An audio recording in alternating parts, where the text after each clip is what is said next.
공부하지 않는 이상에는 되게 중요한데 관심을 안 가졌던 것 같아요. 그래서 오늘은 여러분들이 어떻게 하면 건강한 라이프 스타일 유지할 수 있는지를 한번 건강한 몸을 만드는데 한번 관심 가져보도록 할게요. 일단 우리가 건강한 몸을 원하잖아요. PT 보시면 여기 보시면 이제 내가 내 몸 자체에 대한 이해도가 되게 필요해요. 그래서 어쨌든 우리 몸이라고 하는 걸 구성하고 있는 걸 알면, 원리를 알면 관리가 쉽겠죠. 일단 우리 몸은 내가 덩어리로 보이지만 말 그대로 전체 내 몸을 유지하고 있는 계통이라고 해서 소화기 계통, 신경계 계통 이런 식으로 연결되어 있는 그런 기관들의 연결된 기관 계라는 게 있고, 그걸 연결하고 있는 각 기관, 뭐 위, 장, 췌장, 소장, 대장 이런 것들은 또 기관이라고 하는 것들이 있고요. 그 기관들의 어떤 병증이 생기거나 질환의 증상이 오면 우리가 병원 가서 그걸 구성하고 있는 것들을 검사해요.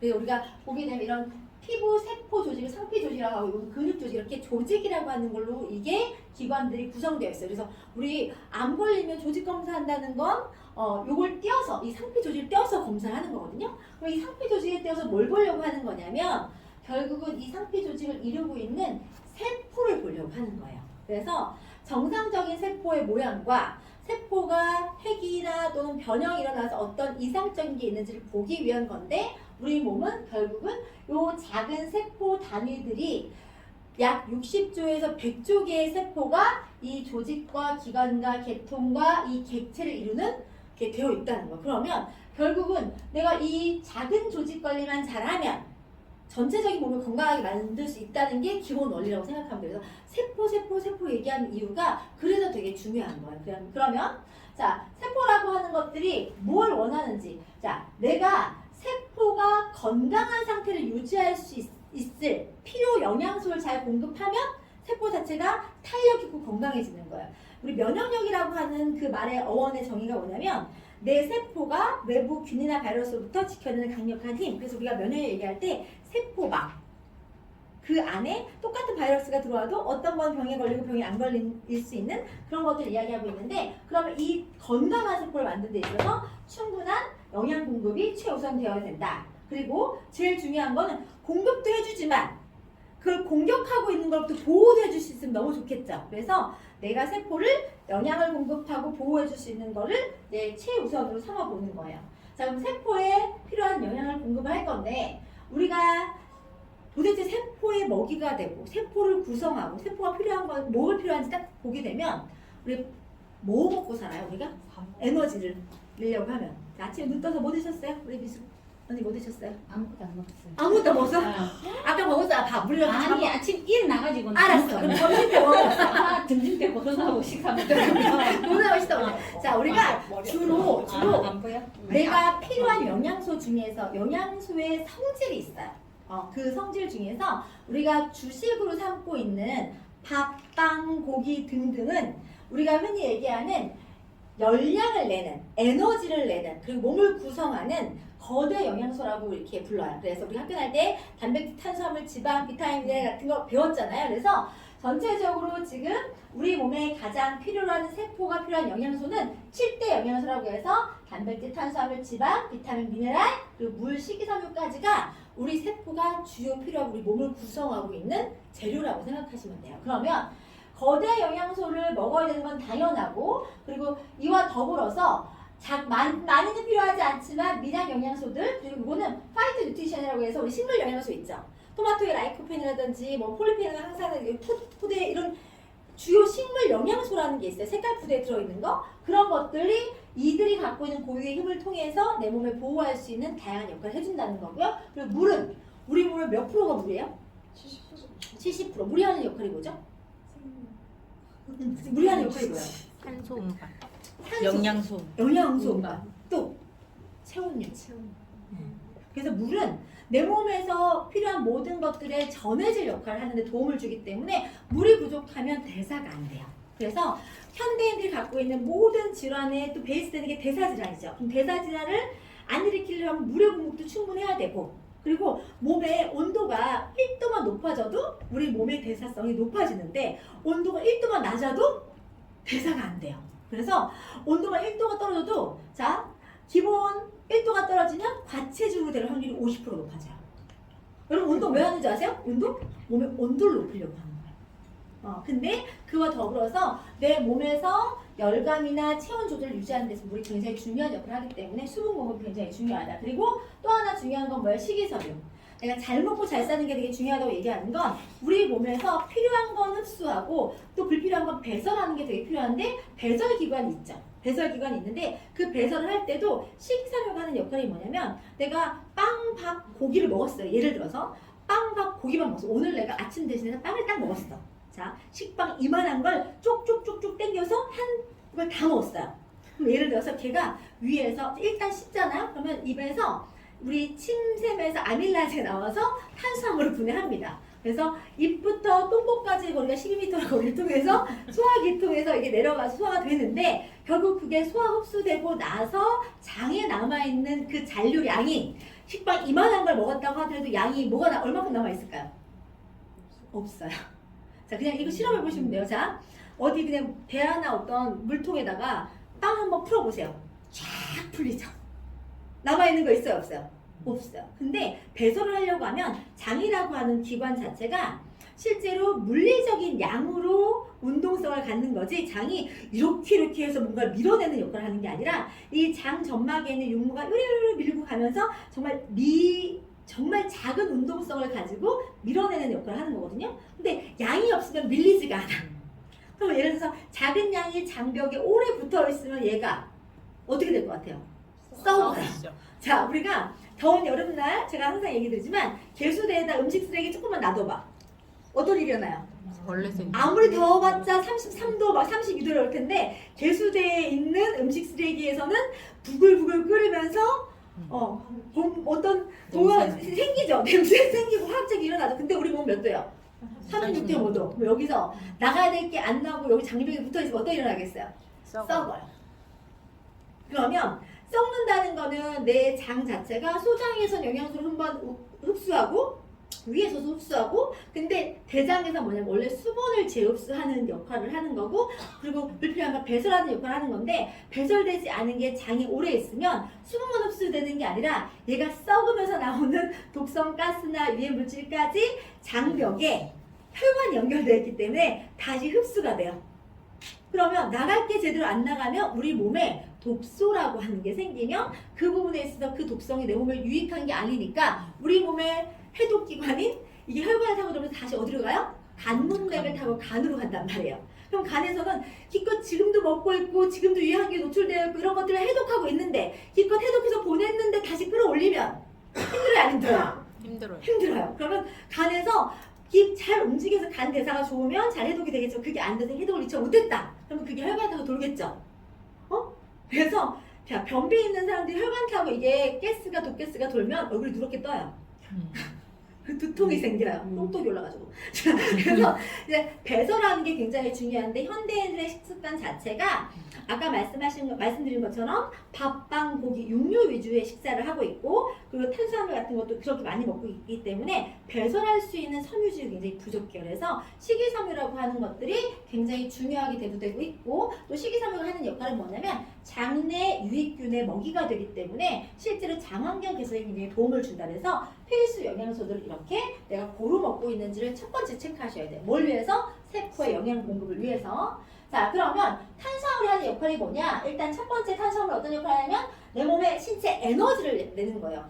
자, 1g당 몇 칼로리래요? 4kcal로 에너지를 내고 두 번째는 우리 아침밥 안 먹으면 머리 안 들어간다는 말이 맞아요. 왜냐면 뇌 주요 열량원이 뭐예요? 탄수화물. 그래서 탄수화물 같은 경우는 꼭 필요한데 많이 먹으면 이게 분해가 되고 잘 태워지고 에너지 전환되면 아무 문제가 없어. 그런데 우리가 탄수화물 위주로만 식사를 하게 되면 아무리 써도 남을 거 아니에요. 그럼 그게 그냥 남는 게 아니라 지방으로 전환돼서 세이브가 돼요. 그래서 간에 쌓이기도 하고 그래서 탄수화물 양 자체를 밸런스 있게 먹어줄 필요가 있다. 또 그 다음 뭐예요? 단백질. 단백질 무슨 역할 한대요? 자, 똑같이 g당 4kcal 신체 에너지를 내고 그러니까 혈액을 구성하는 물질이고요. 그리고 단백질이 몸에서 면역 물질을 만들어내기 때문에 굉장히 중요한 요소가 되는 거예요. 그래서 기초 대사율을 높이기 위해서도 뭐가 필요해요? 몸에 근육이 필요한데 단백질이 부족하면 근육 생성이 안 돼요. 그러니까 필수적으로 섭취해야 되는데 내가 하루에 내 몸무게에서 몇 그램 정도 단백질을 먹으면 좋으냐? 그래서 내가 60kg다. 그러면 한 25g 한 끼당. 그렇게 먹으면 되게 도움을 많이 받을 수 있겠죠. 그래서 자, 단백질을 적게 먹으면 면역이 약해질 수 있다고 얘기하고, 자, 지질은 뭐냐면 지방 얘기하는 거예요. 지방은 신체에서 1g당 몇 킬로칼로리? 9kcal. 그리고 뭐에 역할을 한대요? 체온 유지. 그래서 우리 뚱뚱이다 살 빠지면 춥다 그러잖아요. 그래서 기본적으로 몸에 체온을 유지할 수 있는 걸 해주고, 지방이 과잉되면 몸 안에 지방이 쌓여 살찔 수 있다. 그래서 기본적으로 이런 영양소들은 뭐를 만든다? 에너지를 만들고 몸을 구성하는 물질이다. 자, 넘어가면 그럼 이제 비타민 미네랄인데요. 상대적으로 우리가 이렇게 몸을 구성하는 영양소는 먹지 말라 듯이 많이 먹고 있어요. 자, 밥빵 고기를 많이 먹어요? 과일 야채를 많이 먹어요? 밥빵. 그렇죠. 근데 중요한 건 이 밥빵 고기를 에너지 대사로 전환시킬 때 필요한 영양소가 미량 영양소지만 비타민 미네랄이 필수 영양소인 거예요. 그러면 필수 영양소인 비타민 미네랄이 하는 역할을 보는데, 비타민도 종류가 있어. 자, 비타민 종류 중에서 우리는 두 가지 구분하는데, 지용성은 뭐냐면 기름의 용해돼서 전환되는 거, 수용성은 뭐예요? 물의 용해돼서 전환되는 거. 그러면 비타민 종류가 지용성 비타민은 A, D, E, K가 있는데, 지방이 높고 또 열이 강해서 요리 파기가 적고 흡수 그러니까 결국 요 영양소들은 기름에 잘 용해되기 때문에 기름 먹는 당근이 뭐가 많이 들어있어요? 비타민 A. 그 당근은 그냥 먹는 게 좋대요? 볶아 먹는 게 좋대요? 볶아 먹는 그렇죠. 자, 그런 식으로 기름에 의해서 잘 녹으니까 그 녹여서 내서 해야 되는 건데, 요것들은 과하게 먹으면 신체 몸에서 축적될 수 있대요. 하지만 다 필수한 영양소. 비타민 A는 어디에 필요해요? 눈의 망막에도 필요하고 피부 조직에도 필요하고, 비타민 D는 뭐에 필요한 거예요? 내가 칼슘 흡수를 돕고 면역 기능을 도움을 주고, 비타민 D가 부족하면 자, 호흡기 질환에 걸리기 쉽고요. 비타민 D를 내가 또 잘 챙겨 먹으면 소화기계 안내방에도 좋아요. 그러면 비타민 D는 필수로 필요한데, 사실 우리나라 사람들이 전 세계에 그 모든 사람을 포함해서 비타민 D 부족 국가 1위예요. 왜 그러냐면, 자, 기본적으로 우리가 비타민 D는 내 몸에서 합성이 됩니다. 어떻게 했을 때? 우리가 일조량이 높을 때, 자외선을 30분 이상 쬐을 때. 근데 자, 60세가 넘어가면, 자, 많게는 65세가 넘어가면, 자, 피부에 있는 기본 피부 효소와 햇빛이 만나야지 합성이 되는 건데, 노화가 진행되면 그 나이가 되면 피부에 그걸 합성할 수 있는 효소가 없어져요. 그래서 하루 종일 발가벗고 가서 누워 계셔도 합성이 안 돼요. 그래서 어떻게 하냐면, 병원에 가게 되면 제일 먼저 우리 골밀도 검사를 하게 되면 칼슘을 처방하는 게 아니라 뭘 처방하냐면 비타민 D 주사부터 맞추죠. 그래서 비타민 D는 굉장히 중요한데, 자, 보세요. 비타민 D 부족 국가가 우리나라 1위라고 했죠. 하다못해 아랍의 히잡을 두르고 있는 애들보다 우리가 부족해요. 그만큼 노출이 안 돼 있고 자연 차단제를 바르고 있기 때문에 굉장히 부족한데, 공교롭게도 비타민 D가 우리 소화기계 안내방에 탁월하다고 했어요. 유방 환자들이라든지 위암 환자들은 비타민 D를 정말 강력하게 먹으라고 얘기하거든요. 근데 소화기계 안내방이 좋다고 얘기를 했는데, 우리가 부족한 게 1위라고 했잖아요. 위암 대장암 발병이 우리가 전 세계에서 우리가 1위예요. 이해가죠? 그러니까 그 부족과 증상이 지금 이렇게 맞닿아 있다는 거예요. 그래서 비타민 D는 되게 중요한데, 비타민 D가 체내에 쌓이는 건 불편하잖아요. 그쵸? 지금 많이 드시는 거 아무 문제 없지만, 그래도 혹시 염려가 되면 비타민 D 같은 그 지용성 중에서 이 자체가 활성형이라는 게 있어. 그래서 비타민 D도 라벨을 보게 되면 D3 형태로 되어 있는 건 활성형 비타민이라고 해서 체내에 쌓이는 것보다 바로바로 전환돼서 내 몸의 구성 물질로 쓰여진다는 걸 알면 돼요. 비타민 E. 비타민은 뭐냐면 토코페론. 자, 인지질. 그러니까 우리 세포막을 구성하고 있는 그 막 성분이 지방이에요. 그래서 그걸 구성 물질이긴 한데, 요 비타민 E 자체가 재생하거나 이런 데 되게 도움이 돼요. 그래서 토코페로 같은 경우는 내가 상처 났을 때 바르기도 하고, 피부에도 필요해서 또 바르기도 하고, 그리고 이게 이 자체가 세포막의 재생의 구성 물질이다 보니까 우리 난임이 있거나 재생이 필요한 곳에 다 필요해서 우리 난임 하시는 분들한테도 이거를 권유하기도 하죠. 그러니까 말의 어원 자체가 생산하다는 뜻을 갖고 있어요. 재생. 그래서 이것도 필요하고요. 근데 비타민 E 자체도 천연 합성에 따라서 달라요. 그래서 우리는 이왕이면 뭐 먹어요? 천연 먹어요? 합성 먹어요? 천연. 비타민이 천연인지 합성인지 구분할 수 있는 것 중에서 대표적인 게 비타민 E를 보면 알 수 있어요. 비타민 E 자체가 지난주에도 내가 지난번 해보았을 때 설명했죠? 라벨의 표시사항에 그거에 대한 걸 표시를 필수적으로 하게 되어 있는데, D-알파 토코피롤이라고 되어 있으면 이 비타민 E가 천연 비타민의 제제라는 걸 보여주는 거고, D하고 알파 사이에 L이라고 하는 글자가 있으면 합성형이라고 보면 돼요. 그래서 이왕 먹을 거면 내가 천연의 형태 걸 섭취하는 게 좋다. 그리고 비타민 K, K는 뭐에 쓰는 거예요? 혈액 응고에도 도움을 주고, 그리고 뼈 건강에도 도움을 주고, 그리고 내 장 내에서도 이렇게 도움을 주는 게 비타민 K거든요. 그러면 이 비타민 K 자체도 K1의 형태로 되어 있는 걸 먹으면 좋다는 게 전문가들 의견이에요. 자, 그래서 지용성 비타민은 필수한데 이왕이면 활성형이나 천연의 걸 먹어서 안전성을 보증하자. 자, 그리고 비타민 A도 물론 나쁘지 않지만 임산부가 비타민 A를 과량 먹게 되면 하루에 5,000IU 이상 먹게 되면 임산부 22,000명 대상으로 실험했을 때 57명 중에 1명꼴로 기형출산의 원인이 비타민 A예요. 그래서 비타민 A가 레티놀이거든요. 레티놀. 그럼 우리 임산부들 중에서 주름 개선용 화장품 쓰지 마세요라는 거 들어보신 적 있어요? 기능성 화장품 쓰지 마세요. 그 레티놀 때문에 그래요. 레티놀의 독성이 기형출산의 원인이 되기 때문에, 그래서 비타민 A가 들어있는 영양제는 뒤에 라벨에 보면 임산부는 의사와 상의하고 드세요라고 나와요. 그래서 근데 비타민 A가 아까 뭐라 그랬어요? 피부에도 필요하고 망막에도 필요하면 피 안에는 필요해 안 필요해요? 필요할 수 있죠. 그래서 비타민 A가 너무 고용량이 되지 않게 관리 첫 번째. 그리고 이왕이면 베타카로틴이라고 하는 수용성, 그러니까 비타민 A의 전구체라고 해서 수용성으로 존재하고 있다가 필요할 땐 A로 전환돼서 쓸 수 있는 형태에 있는 거를 섭취하는 게 훨씬 더 좋다. 그러니까 베타카로틴, 카로티노이드 이렇게 해가지고 우리가 당근이나 녹화색 채소에 많이 들어있는 그 주요 성분이에요. 자, 그러면 그 수용성 비타민 중에서 베타카로틴과 함께 비타민 B군과 비타민 C가 다 수용성이에요. 그래서 자, 비타민 B군 자체를 뭐라고 부르냐면 대사 활성 비타민이라고 부릅니다. 비타민 B군이라고 얘기하는 건 비타민이 B1부터 B12까지 쫙 다 있어요. 여러분 생각하는 비오틴, 티아민, 판토텐산 이거 다 뭐야? 비타민 B군이야. 이름만 다르게 얘기했을 뿐이지 쫙 비타민 B군이란 말이면 이 비타민 B군들 전체가 다 어떤 역할을 하냐면 모든 단백질, 탄수화물, 지방 대사를 다 돕는 대사를 활성화시켜주는. 그래서 비타민 B군은 얼마나 많이 들어있거나 다양하게 들어있는지가 굉장히 중요해요. 그래서 종합 비타민 제제를 보게 되면 비타민 B1, B2, B6 한 3-4가지 들어있는 데가 있고 전체가 다 들어있는 데가 있겠죠. 그럼 뭐가 더 좋은 거예요?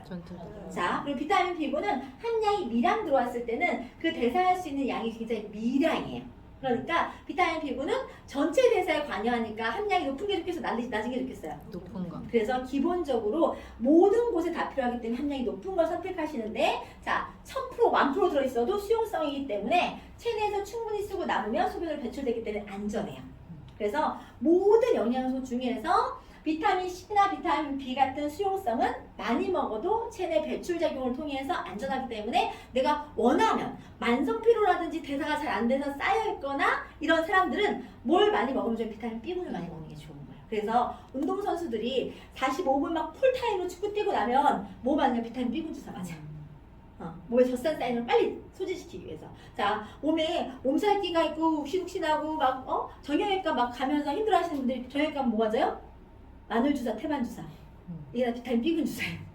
그래서 그런 것들이 있다는 거 알고 비타민 B군은 많은 양이 다양하게 들어있는 걸 먹는 게 중요하다. 자, 비타민 C. 비타민 C는 자, 뭐라고 하냐? 모든 영양소를 때도 도와주는 효소 역할도 하는 게 비타민 C예요. 그래서 흔히 모든 영양소 중에서 다들 뭐라고 많이 먹으면 부작용 걱정 되게 많이 하잖아요. 근데 비타민 C는 부작용이 거의 발견되지 않은 게 연구예요. 그래서 많은 것들 중에서 대표적으로 막 이렇게 이왕리 교수가 메가도스 요법하고 하루에 6,000mg 정도를 비타민 C를 먹어도 괜찮다 하는 이유가 부작용은 없는데 과량 먹었을 때에 대한 베네핏, 혜택이 많기 때문에 그렇게 먹으라고 하는 거예요. 자, 만약에 부작용이 있다면 한 가지가 있어요. 뭐가 있냐면 변이 좀 묽어져요. 그래서 비타민 C 먹으면 설사한다고 하는데, 그래서 오히려 반대로 변비가 있으신 분들이 비타민 C를 고용량 먹으면 변비를 해결할 수도 있다. 자, 비타민 C는 면역 기능에도 도움을 주고요, 대사의 주요소 역할도 하고, 피부에도 좋고요, 미백 기능에도 도움을 주고, 되게 좀 뭐라고 해야 되죠? 팔랑 미인 역할을 하는 게 비타민 C예요. 그래서 우리가 비타민 C는 안전하기 때문에 모든 음료에도 막 섞어서 쓸 수 있잖아요. 이해가시죠?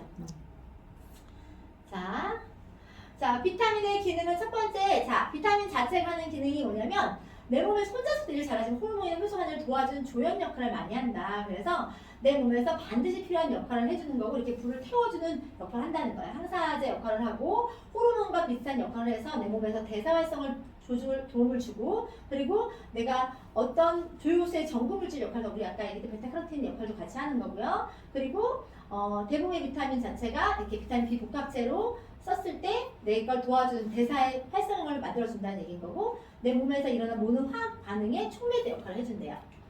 자, 그럼 미네랄의 역할은 뭐냐면 일단은 이런 그 에너지에 필요한 영양소가 들어오면 그것들이 소화 분해되고 이 안에서 미네랄 같은 것들이 같이 역할을 할 때 만약에 부족하면 이 효율성이 떨어진다는 거. 그래서 에너지 생산에 도움을 주는 건데 만약에 내가 과식을 많이 했어. 그럼 만약에 이런 미네랄이 부족하게 될 경우는 그것들이 전환되지 않기 때문에 오히려 많이 먹었는데 에너지 전환율 떨어지니까 오히려 무기력하거나 비만이 되거나 이렇게 피로감을 줄 수 있다는 거예요.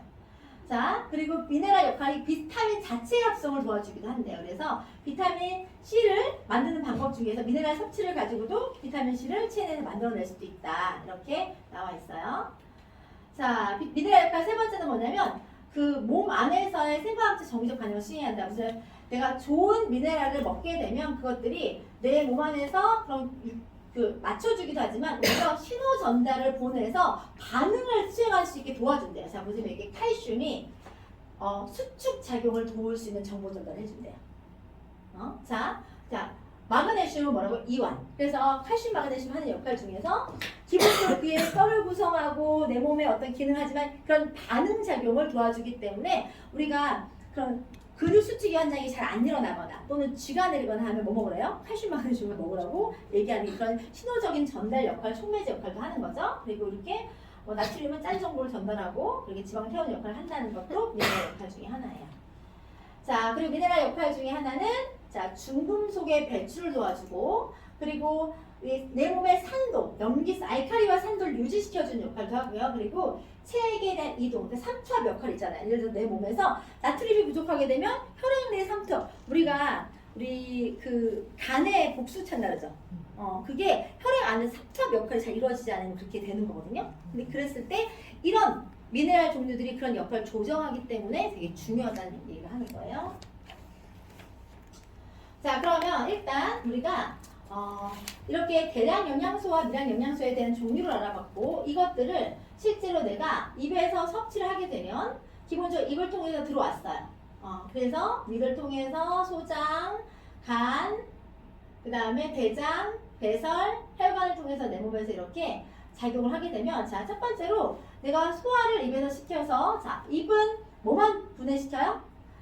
그쵸? 탄수화물만 녹여요. 아밀라제가 나오니까. 그럼 위에서 추가적으로 단백질 소화 요소가 위에서 나오고요. 그러니까 소장이나 이런 데서 단백질과 다른 것들이 분해할 수 있고 영양소의 흡수를 소장에서 합니다. 그래서 흡수된 영양소가 간으로 가죠. 간으로 가서 거기서 정화되고 해서 각 혈관으로 보내지는 거예요. 그리고 나머지는 대사를 통해서 배설하게 되는 건데 그렇게 들어온 게 혈관을 타고 각 세포에 전달이 되면 그렇게 전달된 세포 자체에 어떤 게 전달되는 거냐면 이 탄수화물이 잘 분해되고 쪼개져서 이렇게 가수분해된 형태, 작은 데로 쪼개진 형태가 되는 거예요. 그래서 우리 포도당 주사 맞는다는 게 탄수화물 형태의 에너지원이 가수분해된 잘게 쪼개진 포도당을 만든다는 얘기인 거예요. 그래서 단백질은 아미노산, 우리 병원에 하면 링거가 다 이런 종류가 있잖아요. 그래서 내 몸에 빨리 흡수될 수 있는 형태를 만들어주는 거죠. 그래서 혈관에 이런 것들을 제공하는 거예요. 그런데 이런 것들을 분해하면서 필요한 것들이 요 중간중간에 뭐가 필요하냐면 효소와 조효소가 필요한데 이런 걸 분해할 때 뭐 필요하냐면 소화 요소가 필요하고요. 아까 아밀라제, 락타제, 프로테아제 같은 분해할 수 있는 게 필요하고요. 산소도 필요하고 그리고 조효소라고 해서 비타민, 미네랄이 여기서 이제 필요한 역할이 되는 거예요. 조효소 역할을 하는 거예요. 그래서 얘네들이 이렇게 잘 분해가 됐다고 하더라도 내 몸에서 전환될 때 아까 얘기했듯이 많이 먹었지만 에너지 다 태워지면 몸에 잉여로 남는 게 있다 없다? 없다. 근데 그 전환율이 떨어지는 그래서 단백 탄수화물 지방만 많이 먹으면 되는 게 아니라 그걸 전환시켜 줄 수 있는 부소식의 역할을 해줄 수 있는 과일 야채나 비타민 미네랄이 들어와야지만이 내 몸에서 세포가 직접적으로 그것들을 관여하는데 힘을 실어줄 수가 있는 거예요. 세포 핵에 직접적으로 내가 에너지가 될 수 있는 미토콘드리아 발전소 안으로 다 집어넣는 역할을 거기서 할 수 있고, 그럼 세포 안에 들어오게 되면 그게 내 몸에서 활력을 가지고 영양과 산소가 만나면 에너지라는 게 만들어지는 이 화학 공장이 돌아간다는 얘기인 거예요. 그러면 이 화학 공장 안에서 반드시 비타민 미네랄은 필요한 요소가 되는 거예요. 그래서 현대인의 질병은 뭐 때문에 문제냐? 얘네는 많이 먹고 얘네가 부족해서 얘네들 잉여로 각종 혈관에 또는 간에 쌓여서 대사가 안 되는 게 고질적인 문제다. 그래서 이렇게 영양으로 불균형으로 생긴 것들이 각종 비만, 당뇨, 고지혈증, 고혈압 등등등 이런 거를 있다고 생각하시는 거예요. 그래서 현대인의 질병의 첫 번째 원인이 영양의 불균형이다. 그래서 영양적을 높여줘야 된다는 게 기본 원리예요. 자, 그래서 기본적으로 우리가 건강기능식품이 하는 역할은 뭐냐면 부족한 영양소를 채워주고 불필요한 영양소를 낮춰주는 거예요. 그러니까 양질의 음식을 우리가 매번 챙겨 먹을 수 있으면 너무 좋겠지만 그게 불가능하기 때문에 그거를 내가 도움받아서 필요한 것들을 밸런스 있게 챙길 수 있는 걸 해줄 수 있다는 거죠. 자, 그러면 이렇게 해서 내가 대량 영양소, 미량 영양소 이런 걸 내가 자, 그럼 만약에 우리가 같은 경우에는 이건 많이 먹는데 얘가 부족해서 뭐가 생긴다는 거예요? 옛날에는 못 먹었다는 얘기가 진짜 밥을 못 먹어서 못 먹은 건데 지금은 너무 편중된 과잉인 거지. 응? 그래서 그 밸런스가 안 맞아서 현대인들 질병들이 다 생기는 건데 이제 그런 것들을 줄여서 이 섭취의 필요성이 다 대두가 되고 있는 거예요. 그래서 이건 아무도 부인할 수 없어요. 그래서 여러분들이 TV 매체를 틀어놔서 보면 생로병사든 비타민이든 모든 교양 매체에서 뭐 말 그대로 뭐 엄지여장이든 뭐 수많은 프로그램 안에서 의사나 이런 전문가들이 나왔을 때 이런 대사질환 관련해서 뭐 필요한 영양소를 얘기할 때 밥빵 고기를 많이 먹으라고 얘기하진 않아요. 그쵸? 과일 야채를 많이 먹으라는 얘기를 하고 칼슘을 많이 먹으라는 얘기를 하고 그랬던 이유 자체가 그 대사성 질환이라든지 이런 것들이 문제가 되고 있고 식생활의 밸런스가 안 맞고 있기 때문에 예전에는 가정의학과라고 하는 것 자체가 되게 생소했지만 지금은 생활 안에서 식습관을 잡아주고 영양 균형을 맞춰주는 그런 과로 되게 주목받고 있는 거죠.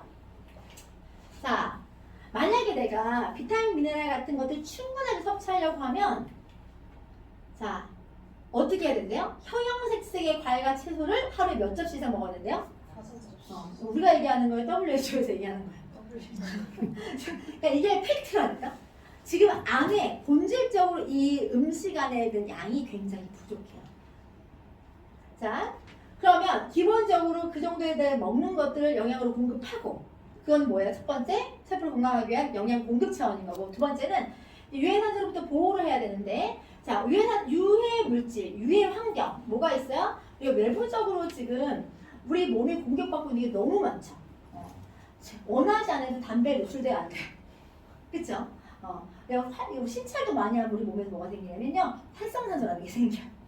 자, 그리고 환경적인 거, 기후적인 거, 교통적인 거 그래서 외부적으로 내가 받는 오염물질, 약물질이 굉장히 많은데 그와 더불어서 이런 것들이 많아지면 그리고 또 우리가 숨 쉬는 공간 자 오늘 숨 쉬죠 지금 이 숨 쉬는 거 내 몸이 화학 공장이 돌아가고 있는 거예요. 밥 먹죠? 점심 드셨죠? 넣어주면 화학 공장이 돌아갑니다. 자 공장이 돌아가면 필요한 걸 생산하기도 하지만 그 공장이 돌아가는 거 안에서 화학적인 그 과정 안에 뭐가 생기죠? 부산물, 찌꺼기 같은 게 생기죠. 화학 폐기물이 생기는 것을 우리 몸에서도 그런 대사 과정을 통해서 부산물이라는 게 생기고 그 부산물 중에 일부가 활성산소예요. 그 활성산소라는 게 생기면 얘가 정상적인 산소와는 다르게 어떤 역할을 하냐면 자 이거 이제 설명하는 건데 우리가 차가 연료랑 이게 산소가 만나가지고 차가 움직여서 운동성을 갖는 거잖아. 에너지가 나오는 건데 자 우리 몸도 똑같이 음식과 산소가 만나면 에너지가 나와요. 근데 에너지가 나오는데 자 차는 매연이 나오는 거지만 우리는 활성산소가 나온다는 거예요. 이 활성산소가 기본적으로 내 몸에서 만들어지는 것 자체가 이런 대사 과정을 통해서 미토콘드리아 세포가 에너지를 받으면서 여기서도 화학적인 반응이 일어나기 때문에 그의 부산물로 활성산소가 생기는데 이 활성산소가 많이 생기면 이게 초당 수십만 번에 대해 정상세포를 공격하고 내 몸에 데미지를 줄 수 있기 때문에 그것들 때문에 각종 류마티스성, 암, 파킨슨병 이런 것들이 다 얘가 원인이라고 얘기하는 거예요. 그러면 우리가 영양 공급하는 것도 중요하지만 내부적으로 생기는 활성산소라든지 외부적으로 들어오는 오염적인 활성산소 이런 것들을 관리할 필요가 있겠죠. 그래서 외부적으로 공격하는 것들을 막아줘야 되는데 스트레스 왜 생긴대요? 식단, 오염물질, 과음, 약물, 자외선, 방사선, 스트레스, 노화 이런 것들이 다 주요 원인인데 여 중에서 내가 관리할 수가 있는 게 뭐 있어요? 식단. 또 뭐 있어요? 운동. 나머지는 내가 아무것도 관리할 수가 없어. 그러니까 너무 과한 운동도 사실은 좋지 않고요. 식단은 잘 관리해야 되고 스트레스도 내가 안 받으려고 노력을 해야 되지만 그게 너무 쉽지가 않아요. 스트레스 한 번 받으면 거의 20배의 활성산소가 나와요. 평소보다. 그래서 우리 급성이라고 하는 건 대부분 스트레스성이에요. 스트레스성으로 갑자기 내 몸에 데미지가 오는 거. 그러면 일단 활성산소가 높아지면 이게 왜 문제가 되냐면 정상적인 산소는 이렇게 원자와 전자의 배열이 안정감이 있어요. 근데 활성산소 하나밖에 없어요. 이게 불안정하기 때문에 계속 일제 순환 모습 왔다 갔다 하면서 정상세포를 공격하는데 그렇게 되면 이게 내 몸 안에서 내 세포를 공격하기 때문에 이걸 통해서 내 세포 자체가 산화가 되고 약한 부분들이 변형이 일어나는 거예요. 이런 것들이 반복해서 일어나게 되면 내가 방어될 수 없어서 각종 질환의 원인이 되는 거고 그래서 기본적으로 내 몸에 있는 세포에 건강하게 내 항산화 시스템을 갖추는 게 무엇보다 중요하다는 거예요. 그래서 내 세포가 무너지지 않고 건강하지 않은 상태가 아니라 기본적으로 내가 내 몸 자체에 그런 게 생겨도 원래는 뭐가 있냐면 내인성 항산화 시스템이라고 해서 내 몸 자체 내에서 생기는 활성산소를 중화할 수 있는 능력이 있어. 근데 너무 많이 들어오면 너무 많은 스트레스 받으면 반응하는 속도가 떨어지는 거예요. 그래서 자 기본적으로 내 몸에서 활성화 시스템도 아까처럼 영양 상태든 기능적인 상태든 좋아야지 그게 막 돌아가겠죠. 잘 먹어서 기본적인 기능을 유지하고 있는 상태에서 외부적인 것까지 관리해줘야 되는데 그것조차도 안 하고 있으면 데미지가 더 커질 수가 있다는 거예요. 그래서 기본적으로 내가 그런 것들을 잘 제공해주고 내에서 항산 시스템을 잘 만들어주면서 또 하나는 항산화제를 먹으면서 그런 것들에 대한 저항을 막아주고 두 번째는 이미 내 몸에 있는 각종 아까 독성 물질이나 오염 물질 같은 거를 배설을 시켜줘야 돼요. 그게 내 몸에 계속 데미지를 주고 있으니까 그래서 그런 것들을 관리할 필요가 있다. 자 그리고 일단 내 몸에서 세포막이 손상되고 산화되고 그리고 각종 부산물들 중에서 특히나 우리가 기름진 거 있죠. 지방이나 단백질을 많이 먹으면 그 부산물 중에 나오는 그 찌꺼기가 염증 반응이에요. 그래서 우리 아토피라든지 이런 있는 아이들 보면 뭐 먹지 말라 그래요? 유제품, 단백질. 그게 분해 때문에 나오는 그 염증이 생겨. 근데 내 몸 안에서 그걸 제거할 수 있는 힘이 있기 때문에 일반 사람은 많이 문제가 되지 않지만 그게 잘 안 돼 있으면 그게 문제성으로 나오게 돼 있거든요. 그러면 기본적으로 내 몸에 염증세포가 발현되는 것들을 좀 막아줄 필요가 있는 거예요. 그래서 기본적으로 내가 산화되지 않게끔 만들어줘야 되는데 자 기본 우리가 그런 것들이 생기고 있고 그런 문제가 생기는 걸 알고 있지만 대부분 어떤 원리를 가지고 그 문제를 해결하려고 하냐면 내 몸에 염증이 생겼어. 그럼 염증이 생기면 염증만이 나오면 몸에 열이 나요. 염증을 주면 열이 나거든. 근데 열이 나면 뭐부터 먹어요? 해열제. 내 몸의 시스템에서 그걸 제거할 수 있는 능력이나 힘을 키워서 반응을 기다리는 게 아니라 해열제 먹고요. 또 염증 반응 나오니까 뭐 먹어요? 항생제. 그러니까 내 몸의 힘이 길러지는 게 아니라 먼저 가지고 있는 문제를 해결하는 게 아니라 그냥 이런 걸 뭐라고 하냐면 우리가 대증요법이라고 해서 증상에만 맞는 처방. 현대의학은 다 증상에만 기반된 치료들, 동일한 치료. 그래서 그냥 병증에만 맞춰주고 초기에 진단해서 없애려고만 하는 것들이 있는데 이 기능이라는 건 뭐냐면 내가 그게 왜 생겼고 그 운동성이나 또는 그 기전에 대한 원리를 이해해서 그 기능을 회복하고 그 기능에 필요한 것들을 넣어줘서 시간이 걸리더라도 자체적인 힘을 키워주는 것들을 하는 게 이제 기능의학 같은 거예요. 그래서 기본적으로 그런 기능의학 같은 것들 자체가 앞으로는 더 대두가 되고 중요하게 내 건강을 챙길 수 있는 방법이라는 거예요. 그래서 건강 중심, 예방 중심의 그 관점이 많이 생기고 있다. 근본 원인을 해결하려고 많이 노력하고 그래서 요즘에는 암에 걸려도 사실은 병원 가서 항암 치료 안 받고 자기 음식 치료하면서 스스로 해보려는 사람 있을까 없을까? 있어요. 왜냐면 항암제라고 하는 것 자체가 그 질환이나 증상에 대해서 즉각적으로 반응할 수 있어도 그 부분에 있어서 정상세포만 공격해요. 아니 암세포만 공격해요. 정상도 공격해요. 정상도. 그렇기 때문에 그것들이 좋은 면이 있으면 안 좋은 면이 있기 때문에 내 몸에 있는 그 시스템을 신뢰하고 믿으면서 몸의 기능을 깨우려고 노력하는 경우가 되게 많아요. 그런데 이 기능 이야기의 단점이 뭐냐면 시간이 걸리거든요. 내 몸에 세포 재생 주기라는 것들이 있기 때문에 그 기능만큼을 기다려줄 수 있는 참을성이 있어야 또 가능하죠. 자, 이런 것들은 이제 추가적으로 세포가 산화되거나 또 문제가 생기는 걸 보여주는 거니까 넘어갈게요. 우리 흔히 암이라고 하는 거 있잖아요. 종양세포. 자, 우리 몸에서 뭐 혹이 생겼어요. 그럼 뭐라고 얘기해요? 자, 악성입니다, 양성입니다라고 얘기하죠. 양성은 뭐예요? 생겼지만 바로 큰 문제가 되지 않거나 그게 전이 되거나 이게 변형될 확률이 낮은 거예요. 악성은 뭐예요? 가만히 있지 않고 옆으로 증식되고 파생되는 역할을 하는 거예요. 그래서 기본적으로 이런 것들이 종양세포 자체가 다 뭐 때문에 일어나는 거예요? 또 똑같은 스트레스 독소. 세포의 변형. 그래서 아예 세포 자체 내 안에는 이런 산화되는 핵까지 변화돼서 이 자체가 증식되고 복제가 되는 거예요. 그래서 기본적으로 양성은 지방종, 용종, 이런 근종 같은 거, 악성은 뭐예요? 이런 혈액암 같은 거, 이런 것들 아예 변형돼서 전이까지 되는 것이 요즘에 암이 너무너무 많아요. 그래서 암에 대해서 이렇게 변형, 세포 변형을 막아줄 수 있는 방법이 뭐라고 그랬어요? 아까 전에 첫 번째로 항산화 시스템을 구축하는 거. 그래서 암 환자들이 첫 번째로 많이 먹는 게 항산화제예요. 그래서 우리 암 환자들이 막 녹즙 같은 거, 막 토마토 막 이렇게 해서 먹는 거 다 뭐야? 항산화 성분이야.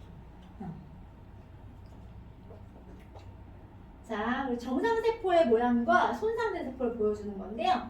자, 정상세포의 지방질 음식을 추출하면 이렇게 손상이 돼서 나오는 모양이래요. 자, 일단은 내가 내 몸에서 활성산소가 생기면 내 몸의 산화, 우리 철을 가만히 밖에 내놓으면 공기와 만나면 어떻게 되죠?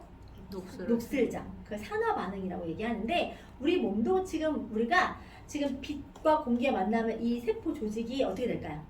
산화가 일어나는 거예요. 활성산소는 더 빨리 산화를 시키는 이게 되는 거거든요. 그러면 이거 자체가 수십만 번씩 공격하기 때문에 우리가 아까 이런 질병이 생긴다고 얘기했는데 여기에 이 활성산소 같은 것들을 내가 중화시켜 줄 수 있는 힘이 있으면 이런 공격을 막을 수 있다는 거예요. 아까 얘기했듯이 음식 조절하는 거 말고는 스트레스나 외부적인 다 환경을 관리하기는 너무 어렵지만 그런 것들이 생겼을 때 그런 활성이 생겼을 때 그거를 중화시켜 줄 수 있는 힘을 내가 갖는다고 하면 내성 시스템이 아직 약해서 그걸 다 희석할 수는 없지만 외부적으로 항산화제를 넣어줘서라도 그거를 막을 수 있다고 하면 그걸 먹어줘야 된다는 거예요. 그래서 자, 항산화 물질 딱 들어오면요. 얘는요. 이렇게 전자를 6개를 갖고 있는데 얘가 이 전자를 활성산소한테 하나씩 줘요. 그러면 얘가 안정형이 돼요. 그래서 공격하는 걸 멈춥니다. 중화된다고 하거든요. 그러면 이렇게 항산화 물질이 하나가 들어와서 다 나눠주고 나도 하나가 남거든요. 그럼 얘가 활성산소가 되는 거냐? 그건 아니고요. 요 상태로 가만히 있다가 눈에 좋은 항산화제, 뇌에 좋은 항산화제 또 들어올 거 아니에요? 그러면 다시 하나만 받아도 6개가 다 살아나요. 그래서 여러 가지를 복합적으로 항산화제를 먹는 거는 여러 번의 시너지를 낼 수가 있어요. 자, 그 항산화 과정에 대한 거 이건 뭐 혹시 따로 보지 않으셔도 되고요. 자, 그래서 산화 촉진할 수 있는 부분들에 대해서 내가 항산화 역할을 할 수 있는 뭘 먹어야 된다? 항산화제 역할을 하는 게 비타민 미네랄이다. 근데 일반 비타민 미네랄이 아니라 일반 비타민 미네랄보다는 60에서 80배 정도의 효과가 있는 건 항산화제라고 따로 명명해서 부르기도 해요. 또 하나는 아까 얘기했던 파이토케미컬 식물 영양소들을 또 항산화제라고 부르기도 합니다. 자. 그래서 손상된 세포에다가 항산화제 성분을 주입하면 어떻게 돼요? 다시 이렇게 회복이 돼요. 항산화 물질을 직접적으로 세포에 관여하는 걸 다 확인할 수가 있어요. 자, 건강한 세포를 갖고 싶어요. 그러면 어떻게 해야 돼? 첫 번째는 아까 세포에 영양을 공급해줘야 되고요. 두 번째는 항산화 물질을 공급해서 세포의 변형이나 외부적 공격들을 차단시켜주는 게 필요하고요. 그렇게 하게 되면 뭘 먹어야 돼? 비타민 미네랄을 충분히 섭취해야지만이 내가 된다. 비타민 미네랄을 어떻게 먹어야 되냐면 일반적으로 먹는 게 아니라 종합제대로 먹어야 되는 거예요. 자, 왜 종합제대로 먹으라고 하냐면 우리가 비타민은 내가 뭘 먹고 싶은 하나 딱 선택해서 먹잖아요. 그러면 걔가 한 가지 기준으로 한쪽에만 작용하는 게 아니에요. 비타민 C만 하더라도 여러 작용하는 것처럼. 근데 내가 당장 눈이 안 좋아서 눈에 필요한 우리 비타민 뭐 있어요?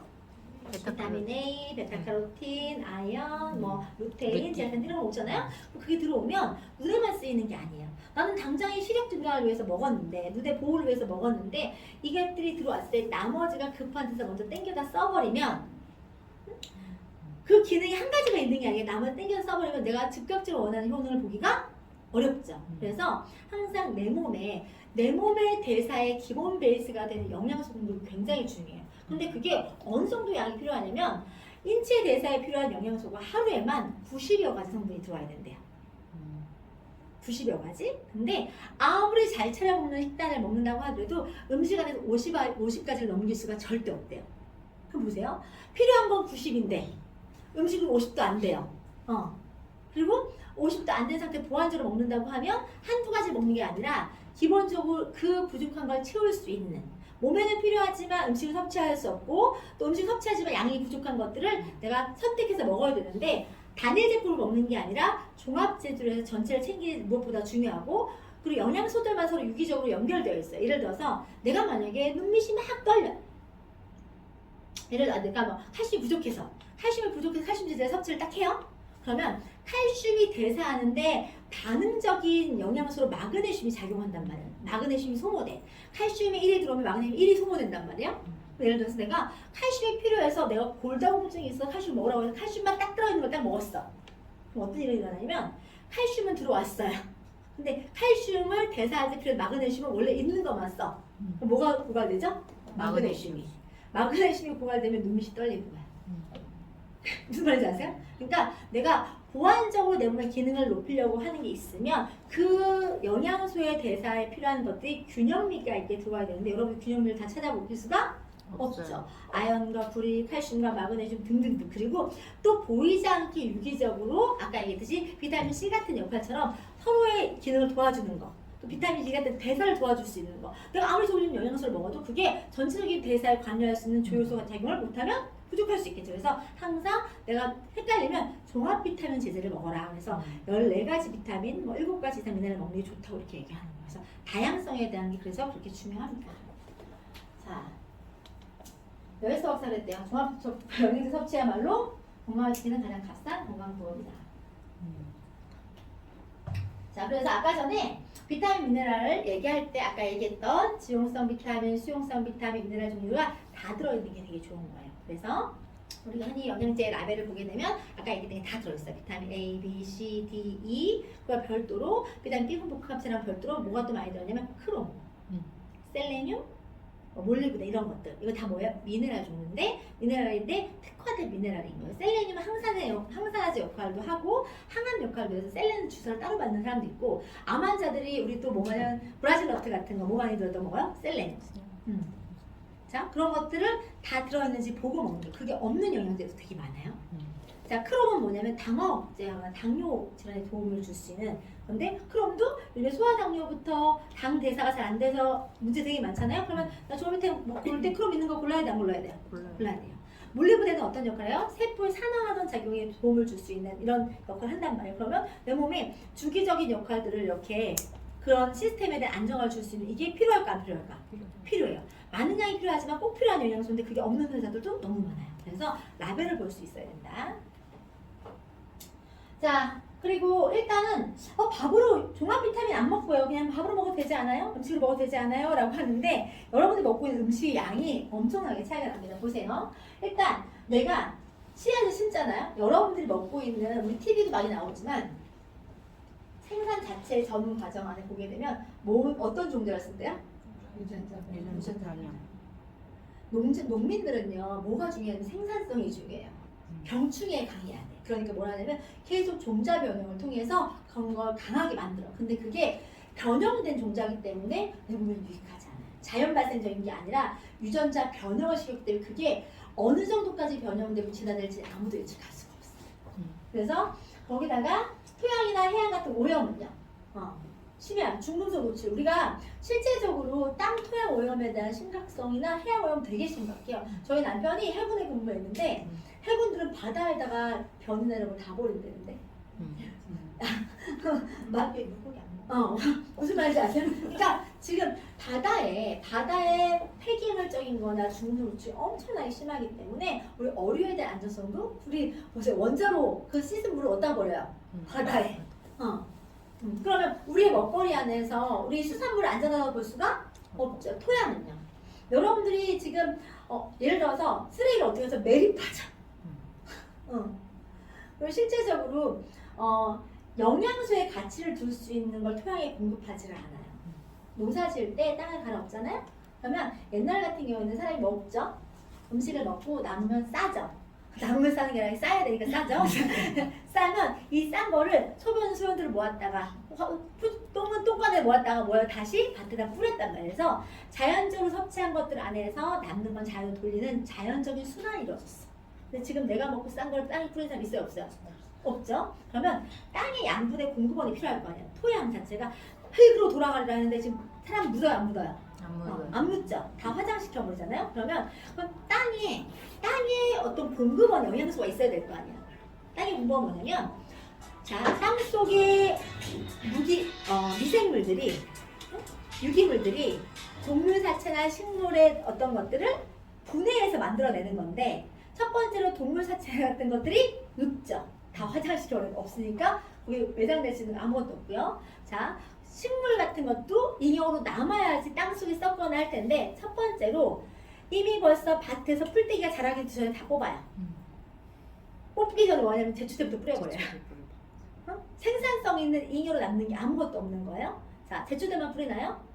거기에 해충 방지제 같은 거 뿌리거나 벌레 잡는 것도 다 뿌리면 땅에 우리가 그 흔히 얘기하는 미생물이나 유기물이나 지렁이 벌레 같은 게 살 수가 없어요. 그러면 그냥 땅 속에 그런 생화학 작용이 일어날 수 있을까 없을까? 없죠. 그런데 씨앗은 심잖아요. 그럼 씨앗을 심으면 얘가 공급원이 필요하니까 토양에 양분이 없으면 얘가 잘 안 자라 잎이 누렇게 뜰 수 있잖아요. 잎 누렇게 뜬 거는 생산성이 있어요, 없어요? 어떻게 하냐면요, 요소, 질소 같은 유기화합물 비료를 뿌린단 말이에요. 그럼 여러분 생각해 보세요. 유기화합물 비료는 이왕이면 내 몸의 구성과 다르기 때문에 잘 흡수가 될까 안 될까? 안 돼.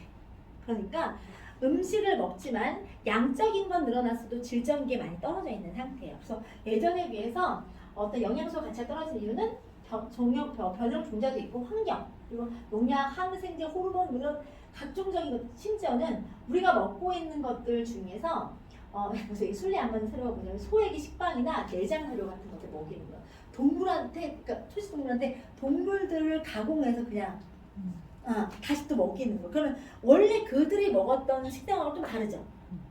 또 하나는 우리 여러분들이 먹고 있는 것들 중에서 비율이나 밸런스가 좀 안 맞는 게 뭐냐면, 옛날에는 건초 같은 거 많이 먹이고 했는데 지금은 다 뭐 먹이냐면 다 옥수수 사료 먹여요. 가둬기는 모든 것들은. 근데 옥수수 사료가 뭐예요? GM 옥수수죠. 그러니까 기본적으로 지금 영양적인 공급으로 만들어지는 객체 자체가 다 통일화되어 있어. 그러니까 뭔가 그 고유의 성질을 다 잃어버려 있는 상태라고 생각하시면 돼요. 그리고 소비 먹거리들도 사실은 어떤 거 먹어요? 다 화학적으로 만들어지거나 가공됐거나 이런 것들을 먹으니까 환경 자체가 우리가 원하는 것만큼의 영양적인 공급이 되지 않고 있는 거예요. 자, 그래서 기본적으로 미네랄 결핍의 원인이 뭐래요? 토양의 산성을 통해서 토양 자체의 어떤 생존성이나 이런 게 없고 미네랄 양 자체가 줄어들었고, 그래서 세계인구 3분의 1이 뭐의 결핍이 쌓이고 있대요? 미네랄 결핍이 있다는 거예요. 공표되지 않아서 여러분이 증상처럼 못 느낄 뿐이지만 3분의 1이 미네랄 결핍이다. 그래서 만약에 우리가 음식으로 먹어서 공급할 수 있는 양을 먹으려고 하면 옛날에는 사과 2알 먹었던 게 이 사과 2알에 필요한 영양 성분 철분 섭취를 지금 몇 개 먹어야 되는데 13알. 옛날에 시금치 한 단으로 먹고 충분했던 것들이 지금 몇 단? 19단. 근데 애들 같은 경우는 시금치 한 줄기도 먹이기 어려운데 19단 삶아 먹이고 앉아있을 수는 없잖아요. 그러면 필요하다는 거는 먹여다. 뭐 옛날에 뽀빠이 뭐 하면서 시금치 먹어야 키 큰다 이렇게 얘기했는데 그렇다고 이 정도 양을 먹을 수 없다 그러면 대안이 필요해서 그런 것들을 먹으라고 얘기하는 거예요. 이제는 음식으로 섭취할 수 있는 건 되게 한계적인 거예요. 자, 토양 영양소 실험 결과도 나왔어요. 50년대 토양하고 90년대 토양에 대한 값어치가 이렇게 나와 있는데 캐나다에서 검사했을 때 뭐래요? 복숭아 52개 먹어야 되는 상황인가? 비싸서 못 먹어. 비싸 안 비싸? 복숭아 요즘 나도 비싸던데? 내가 어제 하나 먹는데 오빠가 비싸다고 얘기했어. 52개를 먹어야 되는 거야. 여기들한테 다 그래 하나 먹으려고. 그리고 실제로 우리가 그렇게 먹고 있거나 하는 것 자체가 정화된 게 아니라 농약이라는 이런 게 제초를 그대로 흡수해서 갖고 있대잖아요. 자, 그럼 GMO 식단을 다 점령하고 있대. GMO 식품들이. 자, 연간 GMO 수입이 이 정도로 지금 많다는 거예요.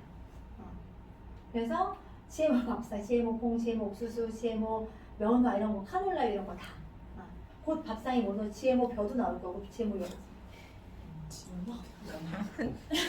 이것도요. 자, 어쨌든 이게 변형된 것들에 대한 부작용이 보고된 게 많지 않고 앞으로 어떻게 될지 모르기 때문에 자 어쨌든 내가 그런 먹거리들의 관리는 이제 필수적이고 밸런스가 안 맞는 건 인지했다고 하면 그거는 내가 음식적인 걸로 조절해서 관리를 하면 되는 거고 또한 이 먹거리뿐만 아니라 아까 환경적인 요인 때문에 내 몸에 원하든 원치 않든 우리가 살아오면서 계속 좋은 것만 먹지 않잖아요. 독소가 계속 쌓이고 있는 거예요. 지금 숨 쉬고 있는 순간에도 독소는 쌓이고 있다고 생각하시면 돼요. 그러면 자 내 몸 안에서 내 몸 자체 내에서 화학 공장이 돌아가면서 쌓이는 독소를 뭐라고 불러요? 내독소. 외부로 들어오는 독소 뭐라 그래요? 외독소. 그래서 두 가지 독소를 우리가 다 관리해 줄 필요가 있어요. 자, 그러면 일단 활성산소 같은 것들은 독소로 보는 거예요. 그리고 장내 유해균들 자체도 독소로 보는 거예요. 자, 일단은 이런 것들을 만약에 내가 대사증후군이라고 하는 게 있어요. 그게 뭐냐면 내 몸에서 아까 얘기했듯이 정상적인 에너지 대사, 신진 대사, 수분 대사 이렇게 몸에서 뭐가 들어왔을 때 이렇게 잘 되지 않으면 대사가 잘 안 된다 대사 증후군이라고 얘기하는데 자 당뇨라는 건 뭐예요? 당 대사가 잘 안 되는 거예요. 내가 들어오는 포도당은 많은데 단당류 막 시럽 같은 거 막 우리 커피숍 가면 쫙쫙쫙 세 번씩 이렇게 이런 걸 들어오면 얘네들이 내 몸에서 이것들을 전환시켜주거나 어떤 것들 당의 대사에 필요한 영양소나 인슐린 같은 쭉쭉쭉쭉 반응할 수 있으면 모르겠지만 그 반응 속도가 느려지고 공급이 많아지면 이것들이 혈관을 차고 돌다가 소변에 나오는 게 당뇨예요. 당 대사 안 되면. 근데 이 당뇨라고 하는 것 자체가 위험한 게 뭐냐면 내가 당뇨가 생기면 눈에 안 보이는 실명이 올 수도 있고요. 망막이 올 수도 있고 또 이렇게 말초혈관 순환 안 돼서 괴사가 일어날 수 있고 자 심혈관은 뭐야? 혈관 대사가 잘 안 되는 거야. 자 갑자기 우리가 뻑뻑 쓰러져서 여기가 심장이 쪼여오고 하면 뭐예요? 심근경색. 여기서 터지는 거예요. 뇌는 뇌졸중. 이런 거 다 혈관 대사가 안 되는 거예요. 자, 그리고 암은 뭐예요? 자, 기본적으로 세포에 대한 항산화라든지 잘 안 돼서 기본적으로 변형된 것들이 증식되고 계속 이렇게 노출된 것들이 계속 반복되다 보면 이런 것도 일어나는 거거든요. 자, 그러면 일단 우리 몸에서 제일 먼저 관리를 해야 된다고 하면 어디를 관리해야 되냐? 우리 몸은 뭘로 만들어졌다고 했어요? 먹는 거. 먹는 게 들어왔어요. 먹는 것들이 내 몸에 잘 들어와서 소화, 분해, 흡수, 배설이 다 돼야 될 거 아니에요. 그럼 소화, 분해, 흡수되는 기관을 보는 거지. 그래서 소화기관의 핵심은 일단 우리 몸에서 가장 긴 소화기관, 뭐 소장을 얘기하는 건데 일단 소장에서 하는 역할은 영양소의 흡수를 하는 거예요. 그리고 소화할 수 있는 소화효소도 여기서 나와요. 대장은 배설하는 기관인 거죠. 자, 그래서 대장은 뭐래요? 자, 대변의 찌꺼기 불필요한 걸 보내면요 여기서 수분 관리를 하는 거예요. 대장에서 변의 농도를 관리해요. 만약에 설사가 난다 그러면 어떤 기능이 떨어진 거예요? 대장의 수분 흡수 기능이 떨어지는 거예요. 변을 가지고 대장 기능을 볼 수 있어요. 변의 색깔을 가지고도 대장 기능을 볼 수 있어요. 그래서 우리 대장암 같은 거 걸리면 뭐 봐요? 변 색깔, 변의 점도. 대장암 첫 번째 증상이 뭔지 아세요? 설사. 첫 번째 설사고 그 다음에 혈변이에요. 장 기능 자체. 그래서 이런 것들을 소화기관의 자체가 첫 번째보다 소화흡수 배설을 하는 거다. 자 그러면 소장의 기능이 뭐냐면 첫 번째 소장이 가장 긴 기관이라고 했어요. 소장 뭐 한다고요? 소화효소도 나오고 영양소도 흡수하는 기관이에요. 그런데 자 첫 번째 소화흡수를 도와주고 실제로 이걸 보호도 해주는 건데 소장 안에 이렇게 점액 같은 게 있어서 원래는 이렇게 보호를 해주는 걸 역할을 합니다. 그러면서 필요한 영양소만을 이렇게 건강한 장의 육모는 유익균으로부터 뒤덮여 있어서 잘 분해된 영양소를 흡수해서 아주 면역물질 3,000 효소를 만들어낸다. 그래서 이게 쏙쏙쏙 잘 흡수하고 혈관까지 가서 이렇게 흡수가 되는 건데 만약에 내 장이 건강하지 않으면 장 누수 증후로 손상돼서 틈이 벌어지면 요 사이로 이렇게 안 좋은 독소들까지도 흡수가 돼서 혈관을 타고 들어오면서 내 몸에 각종 문제를 일으킬 수 있다. 그래서 뭘 관리해야 되냐면 장 자체가 건강하게끔 만들어줘야 되는 게 첫 번째인 거예요. 그런데 여기 뭐라 그랬어요? 자, 건강한 장의 육모는 뭐로 덮여있대요? 유익균으로 덮여있대. 그러면 장내의 균종 수가 우리가 장 안에 균의 무게만 따져도 1.5kg가 돼요. 장 안에 균의 무게만 따져도 그러면 장내 균의 비율이 유익균하고 유해균의 비율이 2대8 정도가 돼요. 원래는.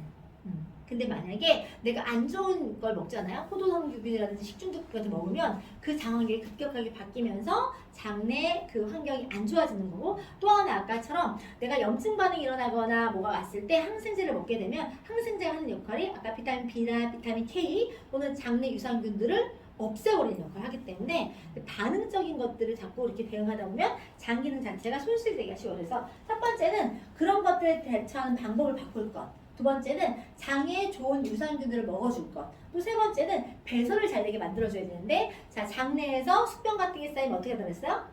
장에 이렇게 장누수 증후군이 생기고, 또 장내 유해균의 증식의 환경보다 유해균의 증식, 유해균들을 먹이가 숙변이거든요. 이게 늘어갈 수밖에 없는 상황을 만들어주기 때문에 그런 것들을 막아줄 필요가 있다. 장누수 증후군 자체가 자 이렇게 발생해서 이렇게 누수가 생긴 장벽 안에 가끔 독소, 미생물, 글루텐 같은, 우리가 글루텐이 되게 안 좋다는 거예요. 글루텐 프리 먹으라고 하는 이유가 이게 장누수 증후군에 생겨서 들어왔을 때 몸 전체를 타고 문제가 되기 때문에. 자, 일단 뇌에는 장누수 증후군이 생기는 증상이 뭐냐면, 자, 우울증도 오고요, 행동장애도 오고요, 이렇게 감기, 민감성, 이 모든 것들이 이 장 관리 하나만 가지고도 된다는 거예요. 장이 면역세포가 몇 프로 불려있대요? 60%. 그러면 기본적으로 이게 다 이런 것들은 다 면역 기능이잖아요. 그렇죠? 류마티스 면역 기능이거든요. 이런 것들을 다 잡을 수 있다는 거예요. 자, 일으키는 증상 이거 아까 똑같은 거죠? 이런 거 다. 피부 질환 안 좋은 분들 제일 먼저 뭐 잡아야 돼요? 장 면역만 높이면 기본적인 피부 트러블 같은 거, 이런 건 다 없어져요. 자, 간을 보는데요. 간이 하는 역할이, 자, 여기 해독작용 나오고 면역 살균 작용도 나오잖아요. 또 하나 역할은 영양소의 저장 작용도 있어요. 그래서 우리가 영양소가 들어오면 어디서 쌓여요? 간에 쌓였다가 나가는 거예요. 그래서 지방간이 두 개 생기는 거예요. 지방대사 잘 안 돼서. 그렇죠. 그래서 대사가 되게 필요한데 간이 지방으로 쌓이는 간대사가 잘 안 일어나기 때문에. 자, 그러면 해독작용인데 각종 내 몸에 들어오는 담배, 약물 이런 것들을 분해해서 배출하는 해독작용을 한다. 그리고 내 몸에 면역 살균 작용을 한다. 그래서 내 몸에 혈액에 흡수돼서 몸으로 들어간 균은 간을 거치면서 흡수돼서 대부분 제거. 간이 살균 작용을 하기 때문에 내 몸에 들어왔던 면역 시스템까지 관리가 가능한 거예요. 그래서 간은 간 기능 중에서 내 몸에서 불필요한 것들은 정화시키고, 또 유해한 것들은 살균시키고, 그리고 필요한 것들은 영양소는 저장했다가 좀 보내주고. 그래서 피로는 간 때문이라고 하는 이유가 뭐냐면 그 간 대사가 잘 안 되면 각종 그런 그 작용을 일으킬 수 없기 때문에 몸이 무기력해지고 무거울 수 있어요. 그래서 간의 기능을 활성화시켜 줄 수 있는 것들을 계속 섭취를 해주는 게 필요하죠. 간에 필요한 영양소가 뭐예요? 실리만. 자, 세포의 영양과 산소 운반하는 총길이 10만 킬로미터. 지구 두 바퀴반. KTX 속도 이게 뭐야? 혈관. 자, 여러분들이 자 혈관 건강을 신경을 쓸 때 혈관에 대해서는, 자, 우리 혈액 건강을 하는 데 있어서 제일 중요한 기관이 어디예요? 심장이 혈액을 만드는 데예요? 혈액을 해주는 데예요? 운반해주는 거예요. 그래서 우리가 혈압을 얘기하는데 혈압. 혈압이라는 건 뭐냐면 내 심장이 1분당 수축이한 작용을 통해서 내가 이 혈액을 전체를 뿜어주는 역할을 하는 거거든요. 자, 거의 한 40초, 50초면 한 바퀴 다 돌아서 돌아오면 돼요. 그만큼 되게 빠르게 움직이고 많은 양이 움직이는 거고, 그 많은 양들 움직이는 데 있어서 그게 원활하게 돌아가지 않으면 대사가 잘 돼야 안 돼요. 혈관을 막고 있는 게 있겠죠. 혈관을 우리가 딱 건강한 혈관을 딱 보면 첫 번째 뭐예요? 혈관벽이 탄력이 되게 좋아야 돼요. 왜냐면 이게 pom프질하면 우리가 잘 이게 수축이완 되거나 하려면 이 혈관 탄력이 좋지 않으면 혈관이 약해져 있으면 터지겠죠. 탄력성도 되게 중요한데 그 탄력성에도 필요한 영양소가 뭐예요? Q10. 그리고 기본적으로 그 기본 혈관 안에 우리가 혈액이 순환이 잘 되려고 하면 거침이 없어야 되잖아요. 근데 혈관 안에는 각종 영양소와 산소들이 막 다니지만 각종 분해된 당류, 다 영양소가 뭘로 운반되었어요? 혈관, 당류, 지방, 이런 것들이 다 같이 돌아다니는데 왜 순환이 정확하게 말초까지 잘 안 되고 에너지가 잘 안 되고 거기 혈관을 타고 돈다 그랬잖아요. 그럼 그게 잘 순환되면 모르겠지만 그들끼리 결합하고 쌓이면 혈관망 이렇게 막 쌓여버리면 순환이 잘 되지가 않겠죠. 그러면 그 안에 있는 걸 제거할 수 있는 그래요. 자, 혈관에 염증도 돌아다니고요. 당도 돌아다니고요. 지방도 돌아다녀요. 그러면 첫 번째 혈관 건강에 유의할 수 있는 염증. 염증은 혈관 벽에도 이상작용을 일으키기 때문에 염증을 빨리 제거하는 게 되게 중요하고요. 그 다음에 또 지방 같은 경우는 혈관 벽에 쌓이죠. 그래서 혈액순환을 방해하기 때문에 산화된 지방, 과산화 지질 같은 경우는 우리가 뭘 먹으면서 개선시켜 주려고 노력하죠? 오메가3. 오메가3. 오메가3. 그래서 오메가3 같은 경우에는 여러분들이 오메가를 고를 때 오메가가 성분이 있죠? 뭐가 있어요? DHA가 있고 EPA가 있어. 그러면 DHA가 하는 역할은 뭐죠? DHA가 하는 역할은 이 두뇌라든지 망막의 구성 물질 DHA. 그래서 오메가3를 먹었을 때 효능을 볼 때 뭐 두뇌가 좋아진다거나 기억력을 향상시켜준다거나 이렇게 하는 거는 얘의 역할 때문에 그런 거예요. 그래서 우리 예전에 애들 뭐 등푸른 생선 많이 먹어야 된다고 하는 이유는 그것 때문에 먹이는 거라서 치매 예방에 도움 된다. 이런 게 다 요 성분 때문에 그런 거고 내가 만약에 혈액순환이라든지 혈관 건강에 도움을 줄 수 있으려면 EPA가 많은 걸 먹어야 되겠죠.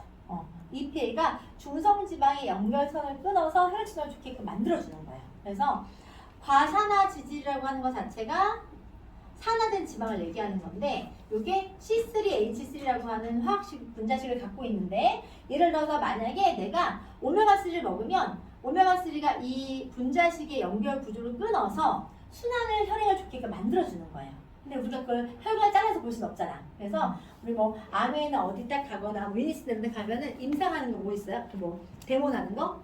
스티로폴에다가 오메가 터뜨려서 녹여보는 거. 그게 뭘 검사하는 거냐면 이 과산화 지질의 분자식하고 똑같은 게 스티로폴이야. 그래서 스티로폴 녹인다는 거 요선을 끊는 걸 보여주는 역할을 하는 거예요. 어쨌든 그래서 혈액 안에 쌓여 있는 것들을 끊어주는 역할을 하면 혈액순환에 도움을 줄 수가 있다. 또 하나 오메가3가 하는 역할이 뭐냐면 뭘 잡죠? 염증을 잡아요. 그래서 만약에 내 혈관 건강에 최우선으로 뭘 먹어야 된다고 하면 무조건 오메가3는 필수로 드셔야 돼요. 그래서 지금은 현대인들이 오메가3를 먹어야 되는 이유 중에 또 하나는 뭐냐면 오메가3가 지금 만약에 자 우리 혈관 건강의 문제를 볼 때도 뭐 봐요? 콜레스테롤 보지. 콜레스테롤 수치 봐요 안 봐요? 건강검진하면 꼭 나오죠? 자 콜레스테롤은 내가 건강에 좋은 콜레스테롤 LDL 있고 맞아요. 좋은 게 있고 나쁜 게 있는데 기본적으로 콜레스테롤 어디서 만드냐면 간에서 만들어져요. 근데 만약에 내가 오메가3가 자 오메가가 3, 6, 9가 있어. 오메가3만 있지 않아요. 6, 9가 있는데 오메가 3, 6, 9 중에서 예를 들어서 원래는 비율상 오메가3와 6, 9 비율이 1대1이면 너무 좋은데 1대4까지도 괜찮대. 근데 현대인들 오메가3와 6, 9의 비율이 몇이래요? 1대20. 왜 이런 문제가 생겼냐면 자 오메가3의 형태를 갖고 있는 건 뭐냐면 들기름, 등푸른 생선 어류, 아마씨유 이런 건 다 오메가3예요. 자 근데 6, 9는 뭐냐면 참기름, 카놀라유, 옥수수유, 콩기름 다 6, 9이에요. 그러면 들기름보다는 상대적으로 이걸 많이 먹긴 하죠. 그런데 난 튀긴 것도 안 좋아하고 굳이 이런 기름들 많이 안 먹는데 해도 무조건 1대20이야. 아까 무슨 얘기냐면 아까 얘기했듯이 가둬놓고 기르는 가금류 사료 다 못 쓴다 그랬어요. 옥수수. 자, 그 가둬놓고 기르는 소에서 뭐 뽑아요? 우유, 유제품, 달걀, 버터.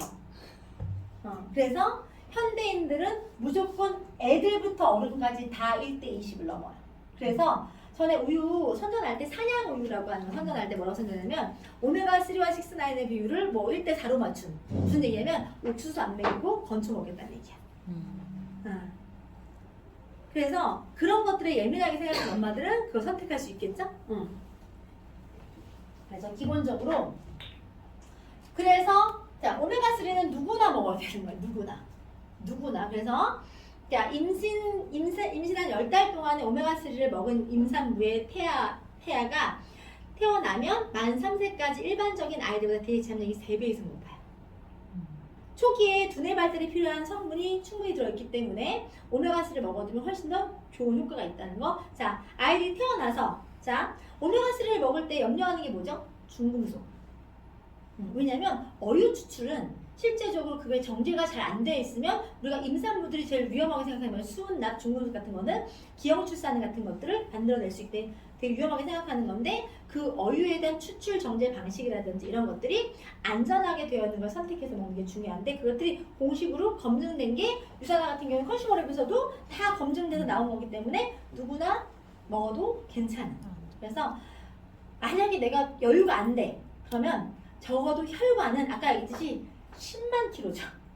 몸 전체를 이렇게 아무리 좋은 걸 먹어도 아까 얘기했듯이 지금 소화계통 한 다음에 지금 뭐 하는 거야? 혈관을 잡는 이유가 내가 아무리 소화 기능이 안 좋으면 좋은 영양소를 먹어도 흡수가 안 되죠. 흡수를 시켰는데 그게 이동을 해야 되고 대사가 되려면 이 고속도로가 빵빵빵빵 잘 뚫려 있어야 대사가 될 거 아니에요. 그 다음에 관리해야 되는 게 혈관인 거예요. 현대인들의 암 다음으로 가장 많은 질환이면 심혈관 질환이에요. 그래서 혈관 건강에 필요한 영양소인 반드시 오메가3를 먹으라는 거지. 아까 그래서 보면 종합 비타민을 기본으로 가져가고 그 다음에 장 건강에 도움을 줄 수 있는 게 뭐냐면 식이섬유나 유산균 같은 걸로 장 환경 같은 걸 개선해주고 어떤 사람 위의 기능이 좀 좋지 않으면 소화 효소 같은 거 좀 생겨서 소화기통을 잘 관리한 다음에 좋은 걸 섭취할 수 있게 도와주고 그 다음에 그 흡수된 게 잘 혈액순환을 좋게끔 만들려고 하면 혈관 건강에 도움이 될 수 있는 염증에 탁월한 거라든지 이런 것들 섭취해주는 게 되게 중요하다. 그래서 이게 그 오메가3와 함께 또 우리가 혈관이라고 하는 게 이렇게 정맥동맥처럼 큰 혈관도 있지만 말초혈관이라는 게 있거든. 자, 우리 눈 같은 경우에는 피곤하면 이 혈관들이 다 보여요, 안 보여요?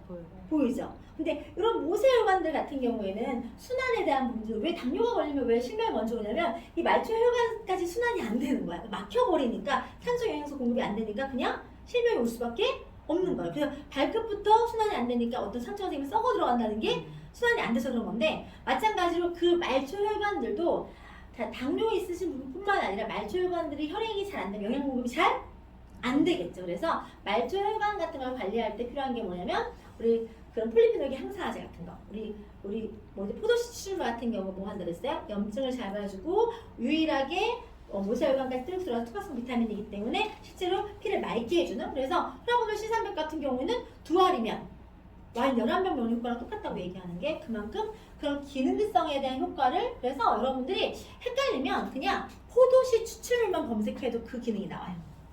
그러니까 유산화의 프라보놀 C뿐만 아니라 포도씨 추출물이 내 몸에 줄 수 있는 유익한 것들에 대한 검색을 해봐도 그 관련된 제품이 되게 많이 나와. 근데 가격이 좀 비싸면서 나와 있는 게 있어요. 자, 그리고 영양제를 먹어야 되는 이유 중에 하나는 아까 얘기했듯이 내가 증상적인 거에 맞춘 일회적인 어떤 바로 반응적인 대증요법, 기능의학 같은 걸 하게 되면 뭐가 문제냐면 이런 것들은 자, 스테로이드제, 뭐 위산분비 억제제 이런 것들이 가진 부작용이 있는 거예요. 이렇게. 유익성만 있는 게 아니라 그것 때문에 생기는 부작용들이 있는데 그런 부작용들 때문에 실제로 문제가 되는 거가 있고 또 하나는 그런 뭐냐면 이런 것들이 드럭 먹으라는 게 뭐냐면 이런 것들을 먹으면 얘네들 자체가 이걸 중화시켜 주거나 얘네들을 제거하기 위해서 뭐가 문제가 되면 영양소가 고갈된다는 거. 지금 내 몸에 필요한 영양소 대사 자체도 부족한 게 너무 많은데 약을 먹는 사람들은 그 약에 대한 중화라든지 배설이나 배출 내 해독하는 데 필요한데 영양소가 또 들어가는 거예요. 드럭 먹으라고 해서. 그러면 내 몸에 필수 영양소의 고갈은 한도 끝도 없겠죠. 거기다가 부작용까지. 그러면 내가 혹 찔려도 혹 붙이는 꼴밖에 안 되는 거예요. 그래서 실질적으로 이런 것들이 내 몸에서 이런 일이 일어나고 있다. 그래서 이런 것도 필요 없고. 자, 어쨌든 그래서 내가 종합 비타민에서 먹어야 된다고 하면 먹을 때 영양제를 고르는 기준 같은 게 있는데 많은 가정의학과 교수들도 있고 실제적으로 전문가들 얘기하는 많은 기준이 있겠지만 가장 중요한 거는 객관적인 데이터나 팩트잖아요. 그러면 이 팩트를 누가 얘기하고 있냐면 여엘서 박사가 영양제를 고를 때 종합비타민제를 먹어야 되는데 그 어떤 종합비타민을 선택해야 될지에 대한 부분들을 이렇게 영상으로 얘기해주고 있어요. 안녕하세요, 여엘서입니다. 지난 시간에는 하버드 대학교의 권고이지요. 하루에 한두 번 종합비타민제를 먹으라라고 하는 영양제 권고를 말씀을 드렸는데요. 자, 그렇다면 도대체 어떤 종합비타민제를 선택을 해야 할까요? 자, 그 해답은 여기 보시면 2003년도 발표한 책자인데요. 라일 맥윌리엄이라고 하는 박사가 캐나다 보물 속의 밈을 받아서 북미 지역의 비타민제를 평가한 결과가 있습니다. 보시면 비타민과 효소 등 39가지 영양소의 그 함량 기준을 정한 다음에 시판되고 500개 상식을 비교해서 제품의 질을 점수하게 한 결과다. 근데 지금 현재 이 책이 한글판으로까지 나와 있어 6판까지 나와 있고 전 세계 1600개 브랜드까지 비교돼서 정확하게 객관적인 데이터를 가지고 비교가 되어 있는 상태인 거죠. 그래서 이런 최고 뉴트리션을 비교하는 가이드북 안에서 제품에 대한 것들을 종합 비타민 비교했을 때 이왕이면 종합 비타민 제제 안에서 얼마나 다양한 영양소를 함유하고 있느냐, 함량은 어떤가, 안전성에다 기반한 독성 쌓이는 거 없는지를 다 비교해서 영양제를 비교할 수 있는 기준이 마련되어 있다는 거예요. 자, 이와 더불어서 자 여기 계신 분들이 오늘 영양제를 먹어야 될 이유를 설명하는 자리니까 자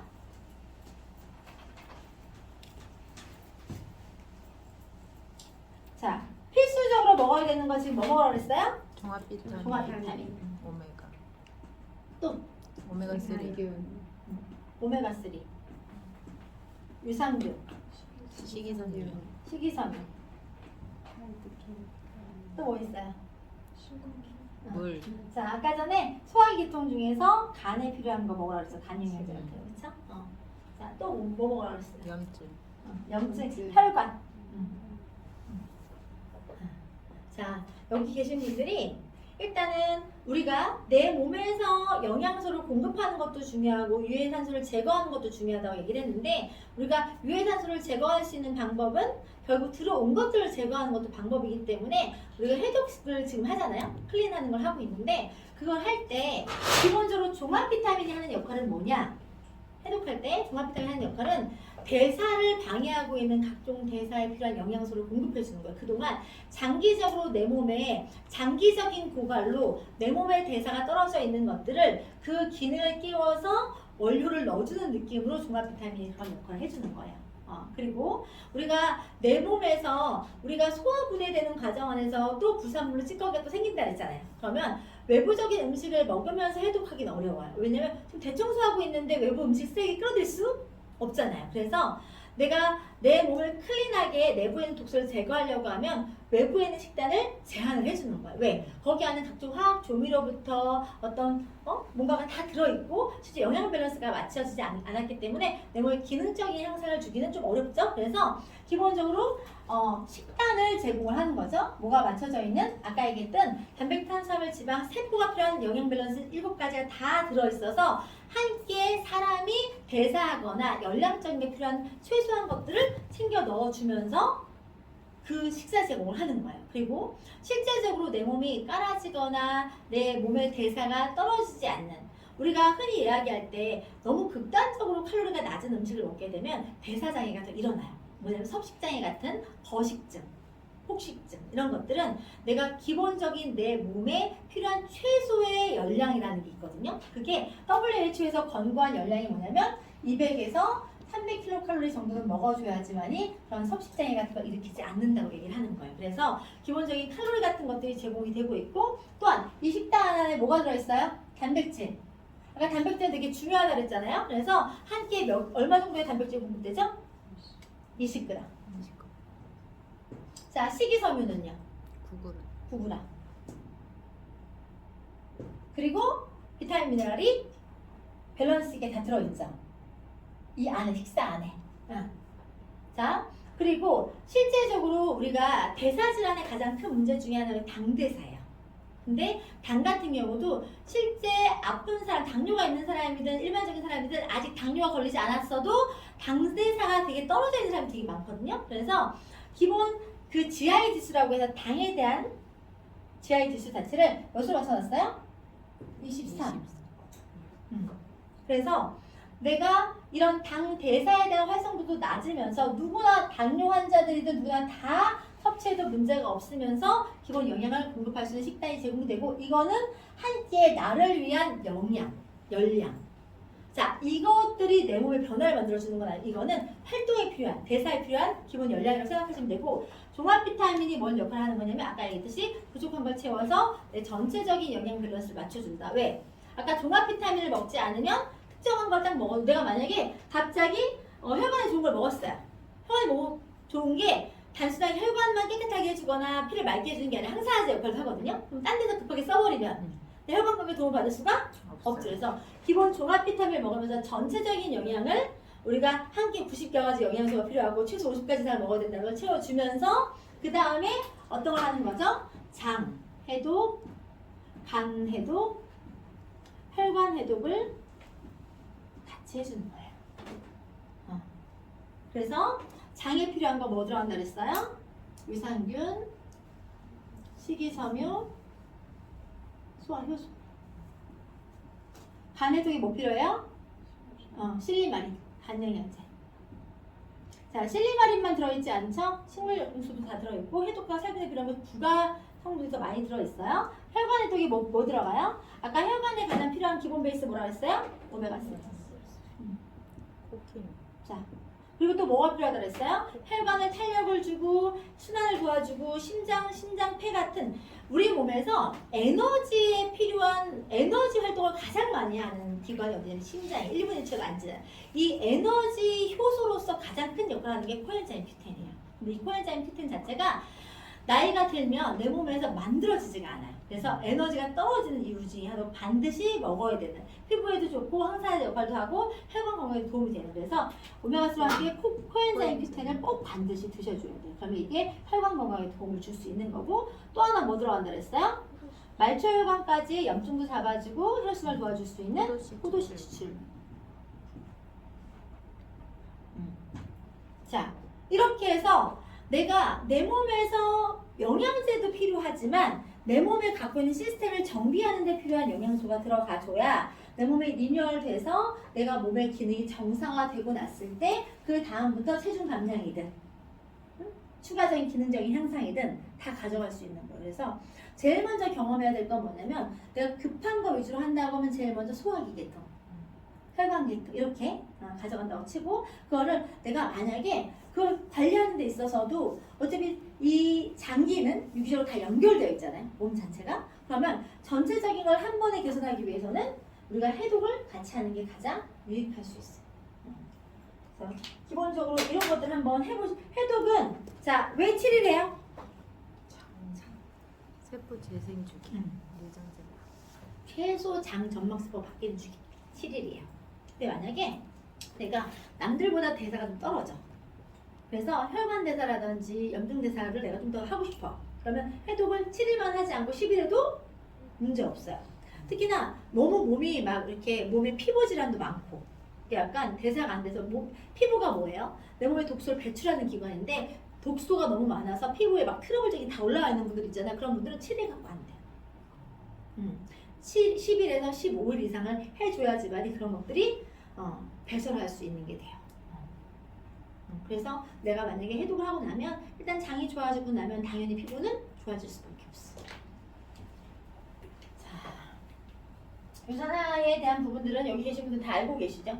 사실상. 그래서 기본적으로 유산화에서 제공하고 있는 제품이 탁월한 이유는 150명 이상의 전문 과학자가 만들어내고 지금 거의 연구 결과나 데이터 또는 브랜드 어떤 기술력이 한 46년 된 회사라고 생각하시면 돼요. 브랜드만 30년 됐을 뿐이지 우리가 기본 제반된 세포 배양 기술부터 진단을까지 다 포함해서 46년의 넘는 전문성을 갖고 있고 월급쟁이들만 150명 이상의 연구진들이 해마다 수백억 달러를 들여서 만들어내고 있는 브랜드고요. 이 업종에서 최고의 상만 800회 이상을 수여할 만큼 최고의 브랜드 가치를 평가받고 있습니다. 자, 그리고 실제로 우리가 가지고 있는 특허는 미국 특허번호 10632 10이라는 걸 치면 뭐라고 딱 나오냐면 구글 번역하시면요.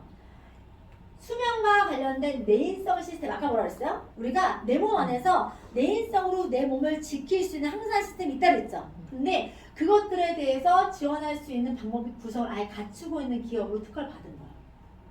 그러니까 원래 내 몸에 있는 기능적인 것들을 영양 공급을 통해서 살려주고 바꿔주고 회복시켜주고 공급하고 영양제 보호하고 다 할 수 있게끔 만들어져 있는 그래서 자, 본 발명은 수면과 관련된 내인성 시스템을 지원하기 위한 방법이 조성물에 관한 것이다. 보다 구체적으로 수면 증가와 관련된 내인 시스템을 상향 조정하도록 구성된 영양 보충제와 관련이 있다. 또한 이런 영양 보충제를 제조하는 방법과 이런 영양 보충제를 투여하는 방법과 관련이 있다. 그러니까 우리가 하고 있는 모든 방법이 아예 공식적으로 미국 특허 안에서 그런 기능과 역할을 하고 있다는 걸 아예 공식화한 내용이에요. 그리고 기본적으로 저희 제품에 대한 그 제조 기준이라든지 의약품 기준 자체가 미국 의약품 기준으로 만들어져 있고, 그 다음에 국제적으로 품질관리 기준을 다 획득하고 있고, 전 제품이 미국 의사 처방전이라든지 내과 처방전이라든지 캐나다 처방전에 등록이 돼 있어. 기능적인 면까지 다 아예 공식화되어 있는. 자, 국내에서도 유산화 헬스팩, 종합 비타민 헬스팩이거든요. 저희 제품 중에서. 그럼 이 헬스팩에 대한 값어치가 6년 연속으로 종합 비타민 부분에서 대상을 받은 거예요. 그리고 실제로 아까 얘기했듯이 소비자 만족도 같은 경우도 지금 6년 연속 받고 있는 거고, 미국 내에서 가장 유명한 브랜드가 다 몰려있는 유타에서도 베스트 오브 스테이트 상을 4개 부분에서 해마다 수상하고 있고요. 자, 가장 중요한 건 몸의 기능이 가장 활성화되어야 되는 사람, 몸이 가장 민감해야 되는 사람, 몸이 수십억, 수백억의 가치가 있는 사람. 이정우 선수 얼마짜리예요?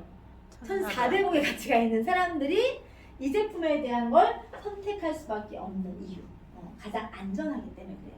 내가 먹었을 때 즉효성은 있는데 그 즉효성에 대비했을 때 약물 테스트나 이런데 굉장히 안전하기 때문에, 그래서 보시게 되면 뭐 이정호 선수라든지 우리가 알만한 이상한 선수라든지 이런 선수 다 이 제품을 먹고 있죠. 손흥민 선수 같은 거 다 이렇게. 그래서 공식적으로 대한농구협회 공식 후원사이기도 하고 KT 위즈라든지 실제 야구 저희가 공식 후원사이기 때문에 우리가 야구 경기 보면 유산화 헬스팩 다 뜨는 거 보실 수가 있어요. 자, 제가 어저께 우리 본사에 젊은 친구 26살짜리가 왔는데 유산화에 대해서 어떤 생각이 들었냐니까, 오히려 연예인이 선전하지 않고 스포츠 선수가 좋다고 얘기하는 게 더 신뢰가 같아. 연예인의 목적은 광고죠. 스포츠 선수들의 목적은 뭐예요? 필요. 그래서 기본적으로 우리가 아까 종합 비타민 같은 경우에는 한 팩에 담은 건강 약속해서 이렇게 아침 저녁으로 하루에 필수 영양소가 다 들어있어서 드실 수 있고, 항상 뭐부터 먹어야 돼요? 라고 하면 종합 비타민이 항상 베이스입니다. 누구라도 여유가 되는 순서가 종합 비타민부터예요. 근데 이런 건 있어요. 종합 비타민 먹기 전에 뭐부터 물어봐요? 위, 장 기능이 어떤지 먼저 물어보시는 건 되게 중요해요. 왜? 이게 좋은 비타민을 먹어도 다 흘러내리면 안 되잖아요. 그래서 만약 위장 기능이 약하신 분들은 우리 효소라든지 유산균을 통해서 장 기능을 먼저 케어하고 난 다음에 이걸 드실 수 있게 하면 아깝지 않죠? 드시면 좋고요. 자, 그래서 요 한 가지만 가지고 아까 전에 영양적인 거 우리가 아까 얘기했듯이 시금치 19단을 먹는 건 아니지만 이 헬스팩을 하나를 먹게 되면 우리가 필요한 영양소가 이렇게 눈알 필요한 거, 대사에 필요한 거 이런 거 다 이렇게 탈모 필요한 거 다 들어있고, 비타민 B군 전체 여기 다 들어있어요. 그래서 이렇게 들어있고, 요 헬스팩 2포를 섭취하는 것만 가지고도 바나나 85개, 소고기 13접시, 시금치 2컵, 계란 15개, 소간 1.1 이렇게 필요한 영양소를 선택적으로 내가 공급받을 수 있다. 그리고 아까 얘기했듯이 96.1%의 흡수율을 갖고 있고 기능적인 것들이 있기 때문에 되게 효율적이게 섭취할 수 있다. 사실 이 헬스팩 2봉지가 하루에 권장량인데 이게 하루 커피 한 잔 값밖에 안 돼요. 그러면 우리가 선택하는 거죠. 커피 한 잔을 먹을 거냐, 내 몸에 유익한 것들을 내가 채워 넣을 거냐. 자, 우리 그렇다고 하면 종합 비타민이 너무 많잖아요. 주변에 보게 되면. 그러면 수많은 종합 비타민들 중에서 차이를 한번 보는 거예요. 유산인벌지라고 하는 어린이 종합 비타민이 있어요. 돌 이후부터 먹을 수 있는 거. 그리고 성인들 종합 비타민이 있고요. 그리고 WX라고 하는 아메이의 종합 비타민이 있어요. 88,000원짜리. 그리고 라이프팩이라고 하는 뉴스킨에 13만원대 종합 비타민이 있어요. 그러면 보세요. 기본적으로 영양소의 비유 값어치가 자 13만원대, 8만원대 영양소 기본 값어치와 저희 여기 유산인벌지가 얼마냐면 3만원대거든요. 보세요. 자, 우리 보시게 되면 여기 보면은 여기부터 갈게요. 비타민 B1이 여기는 1.25 들어있죠. 근데 WX 1 들어있고요. 여기는 뭐 13만원대니까 3.8 들어있다고 보고요. 자, 그 대신에 이거랑 비슷한 가격대 헬스팩 얼마 들어있어요? 15. 자, 보시게 되면 비타민 B2 1.25, 여기 1.2, 여기 4.3, 여기는 15. 자, B6 여기 다 차이가 나거든요. 비타민 B12 여기 20, 여기는 100, 여기 1, 20분의 1 들어있어요. 여기는 3만원짜리보다 못 들어있고. 비타민 B분은 되게 대사에 필요하다고 얘기 들었죠? 자, 비타민 C. 비타민 C를 하루 6,000mg 먹을 만큼 많은 양이 있으면 더 좋은 거예요. 여기 125 들어있는데 헬스팩 500 들어있고요. 여기는 8만원짜리인데 100밖에 안 들어있고요. 여기 14만원짜리인데도 13만원짜리인데 200밖에 안 들어있어요. 비타민 D가 모든 세포의 구성 물질이기 때문에 필요한데 30 들어있고 여기 67 들어있고 여기는 8만원짜리인데 9밖에 안 들어있어요. 요거는 저랑 같은 이가 비슷하게 보고요. 비타민 K 같은 경우도 20, 200, 27, 30. 그러니까 우리가 단순하게 이렇게 3만 원짜리에 대한 값어치만 보더라도 다른 회사에서 가격 대비 함량이 얼마나 차이가 나는지 확인할 수 있고 필수 영양소이기 때문에 종류는 다양하게 갖췄지만 그 내용물적인 면에서나 또는 활성도나 흡수 면에서는 굉장히 낮다는 거. 더블엑스 같은 경우에는 아메이가 몇 프로죠? 30%. 뉴스기는 몇 프로예요? 28%. 그러면 똑같은 도밀량을 먹어도 체내 활성도가 더 차이가 나잖아요. 자, 보세요. 라벨도 적어요. 보시면 나오죠. 30%. 여기 50.7% 나오네요. 이거는 미국 거고 캐나다 건 28% 나와요. 더블엑스 자체가. 보시면 성분 차이가 나고 활성도도 차이가 난다고 하면 소비자의 선택은 이왕 먹을 거면.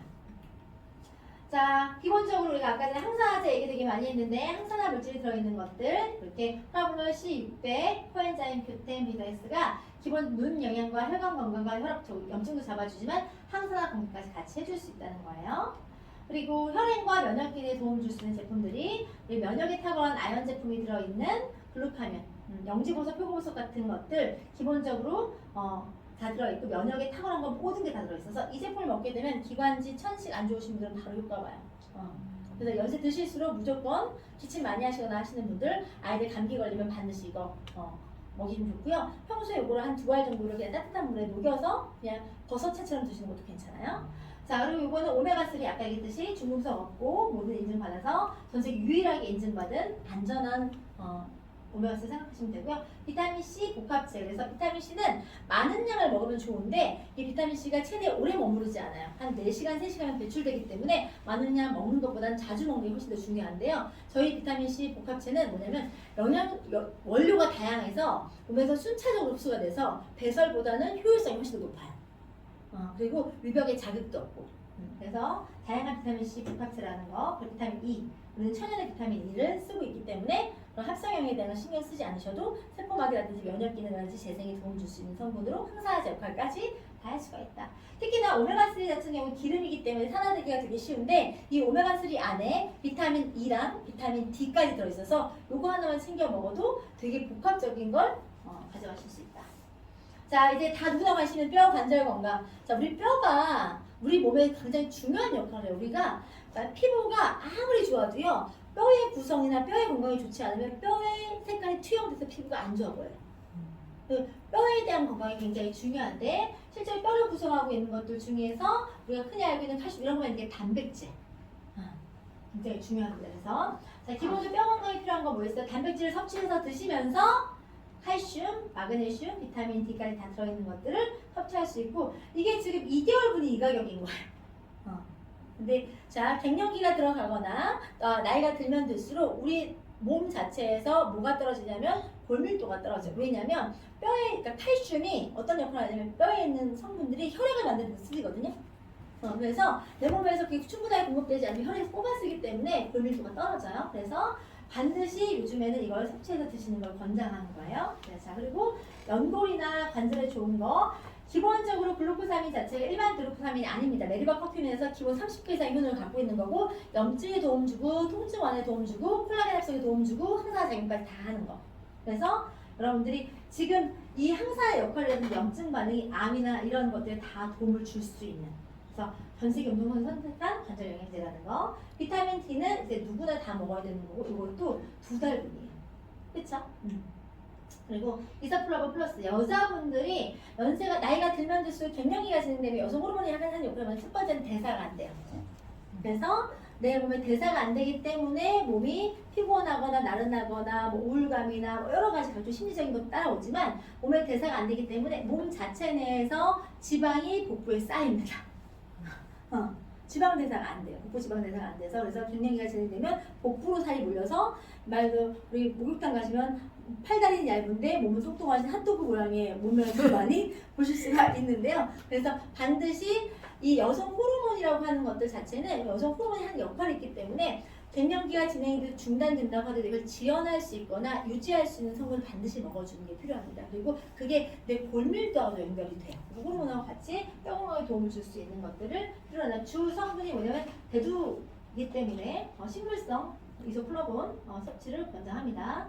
장 건강에는 아까 얘기했듯이 세팟이라고 하는 간 건강에 필요한 이런 성분들이고 실제로 먹으면 간 수치를 바로 향상시킬 수 있는 것 자체가 임상이 끝나 있는 거예요. 부가적인 추출물 자체가 브로콜리부터 녹차, 시망 추출물, 올리브 추출물 이런 것들이 다 기본 살균과 정화, 해독의 기능성을 갖고 있는 부성분이에요. 그래서 한 가지의 실리마리만 있는 게 아니라 전체적 역할을 다 해줄 수 있다. 프로바이오틱은 실제적으로 보장균수 자체가 100억 마리 이상인 거예요. 그래서 우리가 유통기간 마지막 날까지 생존 균수이기 때문에 여러분들이 그리고 유산균은 다 똑같은 유산균이 아니다. 유산균은 기능성 유산균이 따로 있어요. 그래서 LGG, BB12 균종 자체가 면역 증강, 아토피 개선, 장 기능 활성화에 도움 이거 자체가 아예 명시된 유산균이기 때문에 우리가 이런 거 사병 많은 게 좋은 것 같아요. 용병 많은 게 좋은 것 같아요.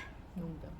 수가 중요한 게 아니라 정말로 특화된 기능이 있는 게 훨씬 더 중요해요. 첫 번째 마리수를 보는 건 중요해요. 100억 마리인데 사병 100억이냐 용병 100억이냐 되게 중요해서 라벨 보시면 항상 전성분에 보시게 되면 뭐가 나오냐면 많이 들어있는 숫자가 앞입니다. 모든 성분들 볼 때는. 그래서 화장품 볼 때 뭐가 제일 먼저요? 정제수. 물이 제일 많으니까.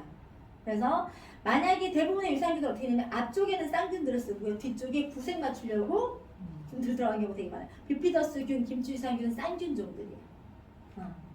그래서 그렇게 해서 마리수만 늘려놓은 것도 굉장히 많다. 그래서 기능 인정 원료라든지 그리고 종균사, 헬스 한제사 종균사가 어떤지도 한번 보는 것도 되게 중요하다. 그래서 균형적 배합한 걸로 장 연동 운동 같은 것들을 다 함유하고 있다. 그리고 여기 안에도 이눌린이 들어있어요. 그래서 우리 3세대 유산균, 4세대 유산균 얘기하면 유산균만 들어있느냐, 유산균이 먹이까지 들어있느냐도 보는 거죠. 먹이가 다 들어있어요. 자, 그리고 효소, 알로엔제라고 하는 효소가 우리 몸에서 위, 장, 면역, 피부까지 다 도움을 줄 수 있는 효소. 요즘 효소가 되게 대두되고 있거든요. 몸에서 원래적인 그 효소 시스템도 있지만 외부적인 것도 효소가 들어왔을 때 도움을 줄 수 있는 게 굉장히 많기 때문에 이 효소를 많이 섭취해서 하시고 있어요. 자, 그리고 아까 얘기했듯이 우리 몸에 건강한 식사 대책을 할 수 있는 밀 종류가 나오고 있고요. 식사 대체식, 다이어트식, 환자 부추식 다 가능하고요. 그리고 식이섬유가 있어서 아까 대장 기능 활성화라든지 장내 균들의 먹이가 된다든지 이걸 다 할 수 있는 식이섬유. 우리가 밥빵 고기만 많이 먹고 있다고 하면 그거 먹기 전에 이거 한 잔 타먹고 가면 양심적으로 괜찮아요. 그리고 이것들이 콜레스테롤 흡착해서 끌고 나가고 나트륨 같은 흡착해서 끌고 나가기 때문에 몸 자체에 그런 걸 조절도 해주고요. 그 당화를 억제시켜줘요. 내가 기름진 거라든지 탄수화물 같은 거 먹기 전에 먹으면 위벽에 도포돼서 천천히 소화 흡수되게 해주기 때문에 급격으로 상승하는 당 수치를 조절해줍니다. 그래서 당뇨 환자들이 백미보다 현미 많이 먹죠. 이게 뭐냐면 그 현미 껍질이 갖고 있는 천천히 소화 분해가 되는 것 때문에 천천히 당이 올라가기 때문에 그래요. 그래서 이런 걸 내가 빨간해서 현미는 못 먹겠어. 근데 난 당 조절 필요해 하는 당뇨 환자들은 식이섬유를 먹고 백미를 먹어도 괜찮다. 그리고 일단은 배변 활동이 좋기 때문에 자 1일 1동을 만날 수 있다. 그리고 보지 못한 똥을 만날 수 있어요. 이렇게 나와요. 아무튼 자 그리고 유산화에서 제공하는 건 우리는 피부도 세포라고 바라보고 있고 실제로 건강한 세포에 필요한 수분, 히알루론산 하다 보되 각종 활성 펩타이드 같은 게 다 들어있는 세포에 정말로 완성된 건강을 제공하는 피부 세포에 도움을 줄 수 있는 그런 상품이 나오고 있어요. 그래서 가장 안전하게 나와 있고 실제로 우리가 모발 같은 경우도 이게 지금 보게 되면 여러분들이 나이 들면 어디서 부티가 나는 줄 알아요? 머리입니다. 그래서 기본적으로 샴푸나 컨디셔너 같은 경우에는 밀담배 추출물부터 기본적인 우리 탈모의 양보에 도움될 수 있는 15가지 식물 성분이 다 들어있어요. 10,000원대 하는 그 샴푸 컨디셔너인데 정말 엄마벽에 우리 지금 샘플 중에 너무 아니 그냥 컨디셔너 써보라고 했는데 윤혜리더님이 난리가 난 거야. 너무 좋다고. 자 컨디셔너를 쓸 때는요 여러분 가장 중요한 건 세정인데요. 세정은 샴푸를 쓰는 것 자체는 우리가 목적이 뭐냐면 목적은 내 두피 안에 있는 잔여물을 제거하고 내 몸에 오염물질을 제거하는 게 목적이기 때문에 거품이 잘 나고 잘 세정될 수 있는 기능성도 되게 중요해요. 그러면서 좋은 성분은 흡수가 돼도 안전하지. 그러니까 유산화에 있는 성분들은 내가 흡수시켜도 안전하고 세정하기 잔여물이 남아도 유해하지 않고 우리가 실험을 하게 되면 이런 데 물에다 타놓고 1년이 지나도 다른 회사들의 샴푸들은요 뿌옇게 남아있어요. 유산화 샴푸는 그냥 투명해져요. 그래서 두피에 잘려서 남지 않으니까 내가 내 그 모낭에 뭐 남을 것도 없고 그리고 실제로 제일 중요한 건 우리가 경피독이라고 해서 내 몸에 여러분들이 지금 두피 또는 이렇게 접히는 부분 기본 피부 자체 흡수율이 굉장히 높은데 우리가 요즘에 각종 암이 많잖아요. 특히 호르몬성 암 있죠. 갑상선암, 유방암 이런 것들, 난수암, 자궁암 같은 경우에는 이런 것들의 성분들이 몸에서 타고 들어와서 쌓이기 때문에 생기는 거예요. 그래서 원래 입으로 들어오는 거는 거의 90% 이상이 배설을 통해서 다 나갈 수 있는데 피부로 들어오는 거는 나갈 수가 없어요. 그렇기 때문에 그런 걸 잘 관리해서 써야 되는 데 있어서 제일 먼저 아이들부터 바꿔줘야 되는 게 세정 제품들이에요. 자, 경고수 몇 프로? 자, 입으로 먹는 거는 90% 체외 배출되기 때문에 분해 해독되는 것 때문에 다 문제되지 않는데, 자, 경피는요. 피부로 흡수되는 거는 혈관을 통해서 장기를 통해 지방을 통해 당연히 축적되지 체외 배출 10% 미만이라는 얘기예요. 그래서 대부분의 요즘에 생기는 것들은 다 예전에 비해서 젊은 사람들이 유방암, 갑상선 많이 걸리는 이유 자체가 일찍부터 너무 많은 피부에 관련된 제품들 써왔다고 얘기하기도 하고요. 특히나 파라벤 같은 경우에 우리 그 TV 스펀지에서 실험을 했을 때 20대 여성이 하루 동안 쓰는 파라벤의 양을 가지고 미꾸라지 실험을 했는데 어떤 일이 일어났냐면 티스푼 하나 정도, 반 정도 되는 그 티스푼의 그 파라벤을 가지고 비커에 타고 미꾸라지가 죽어요. 하루 쓰는 양이야. 근데 왜냐면 그 파라벤 같은 것들 보존제는요, 이게 액상이고 수분이기 때문에 화장품에 공기력만하면 다 산화되고 변질 부패되면 안 되기 때문에 쓰는 건데, 그렇다고 해서 내 몸에 안 좋은 걸 쓰면서 유해성을 가져가면서 계속 쓸 수는 없어요. 유산화는 그런 게 필요하다고 하면 화학적인 방부제 대신에 항산화제를 넣어서 자연적으로 보존할 수 있는 특허를 갖고 있는 회사이기 때문에 여기 쓰는 제품들은 파라벤 다 풀이에요. 그래서 우리가 흔히 파라벤이 암 유발 물질로 알려져 있는 것 자체를 안심하고 쓸 수 있다. 첫 번째 미리도 미꾸라지는 과연 파라벤에 어떤 반응을 보일까요? 실험 방법은 이렇습니다. 미꾸라지가 있는 수조에 0.5g의 파라벤을 넣고 그 반응을 지켜보겠습니다. 과연 어떠한 일이 벌어질까요?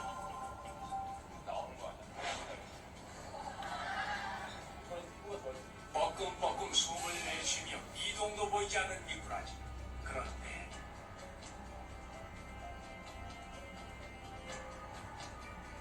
채 1분도 지나지 않아 반응이 오기 시작합니다. 물속을 계속 돌며 요동을 치기 시작하더니 급기야 수조 밖으로 뛰어오르기까지 합니다. 약 5분 동안 요동을 멈추지 않던 미꾸라지.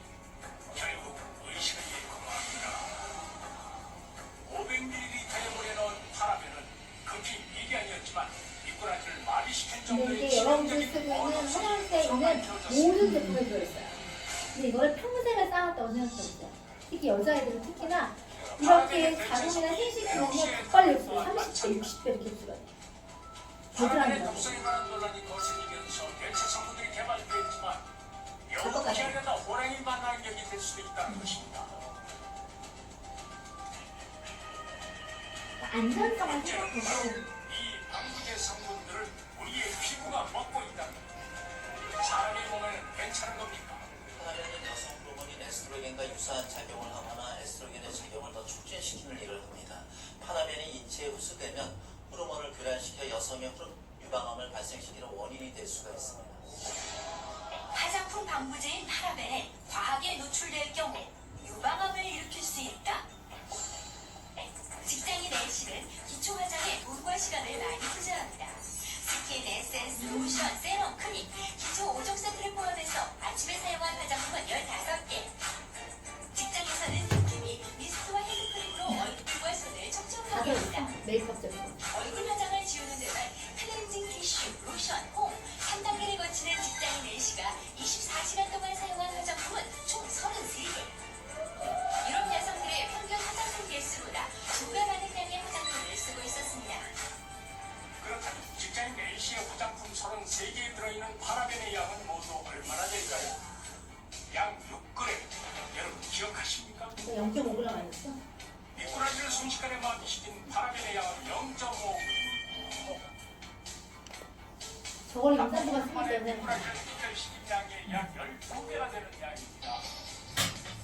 어린애들은 더해요. 어릴 때부터 화장하고 있어요. 문제는 시중에 나온 화장품 모두 피부 테스트를 거친 제품들이었지만 오랜 기간 사용했을 때의 결과에 대해서는 임상 실험을 하지 않았다는 것입니다. 무섭죠. 그래서 기본적으로 여러분들이 이제는 좀 알아야 될 게 뭐냐면 사용하고 있는 제품인데 뭐가 문제가 되냐, 그거는 임상이나 모든 것들이 그냥 단기간, 회당, 요 한 통에 대한 문제되지 않습니다. 근데 이거 한 통 쓰지 않잖아요. 매년 쓰고 매달 쓰고 이게 문제가 된다는 거예요. 그래서 피부가 오히려 보시면 기본적으로 우리는 방부제나 이런 거 없이 경구에부터 안전하고, 피부는 오히려 해독 기간이 없기 때문에 더 신중하게 선택해야 된다. 왜냐면 이 피부를 정화할 수 있는 시간이 없잖아요. 계속 씻고 닦고 하는 걸 계속 매일 여러분들 쓰고 있기 때문에 배출이 안 된다 그랬죠? 10%밖에. 그래서 안전성 테스트 다 통과된 제품이다 보시면 되고요.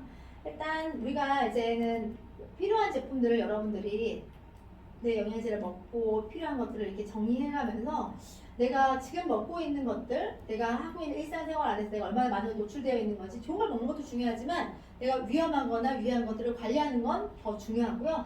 내가 어디가 좀 취약한지를 알면 그걸 보완적으로 챙겨가는 것도 굉장히 필요해요. 그래서 여러분들이 기본적으로 내가 제일 처음 해야 될 거는 이미 갖고 있는 문제를 해결하는 거, 해독하고 정화하는 거 먼저 하시고, 그 다음부터 관리 차원을 통해서 몸을 정리하시기를 바라겠습니다. 이제는 영양제 자체가 필요할까요? 안 필요할까요? 왜냐면 제대로 된 음식 찾아보기가 어려워요.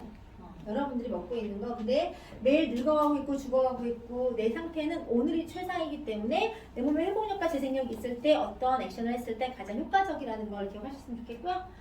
자, 여러분들이 오늘 아침에 먹은 거, 오늘 내가 아까 낮에 먹은 거, 오늘 내가 선택한 게 오늘의 내 몸과 세포 주기가 있으니까 7일 뒤, 한 달 뒤, 일주일 뒤, 그리고 10년 뒤 여러분의 피부와 몸을 결정하기 때문에 여러분의 선택이 여러분의 몸을 만듭니다. 그래서 자, 올해 하반기에 여러분들께서 내 몸을 아직도 조금 젊을 때, 아직 예쁠 때,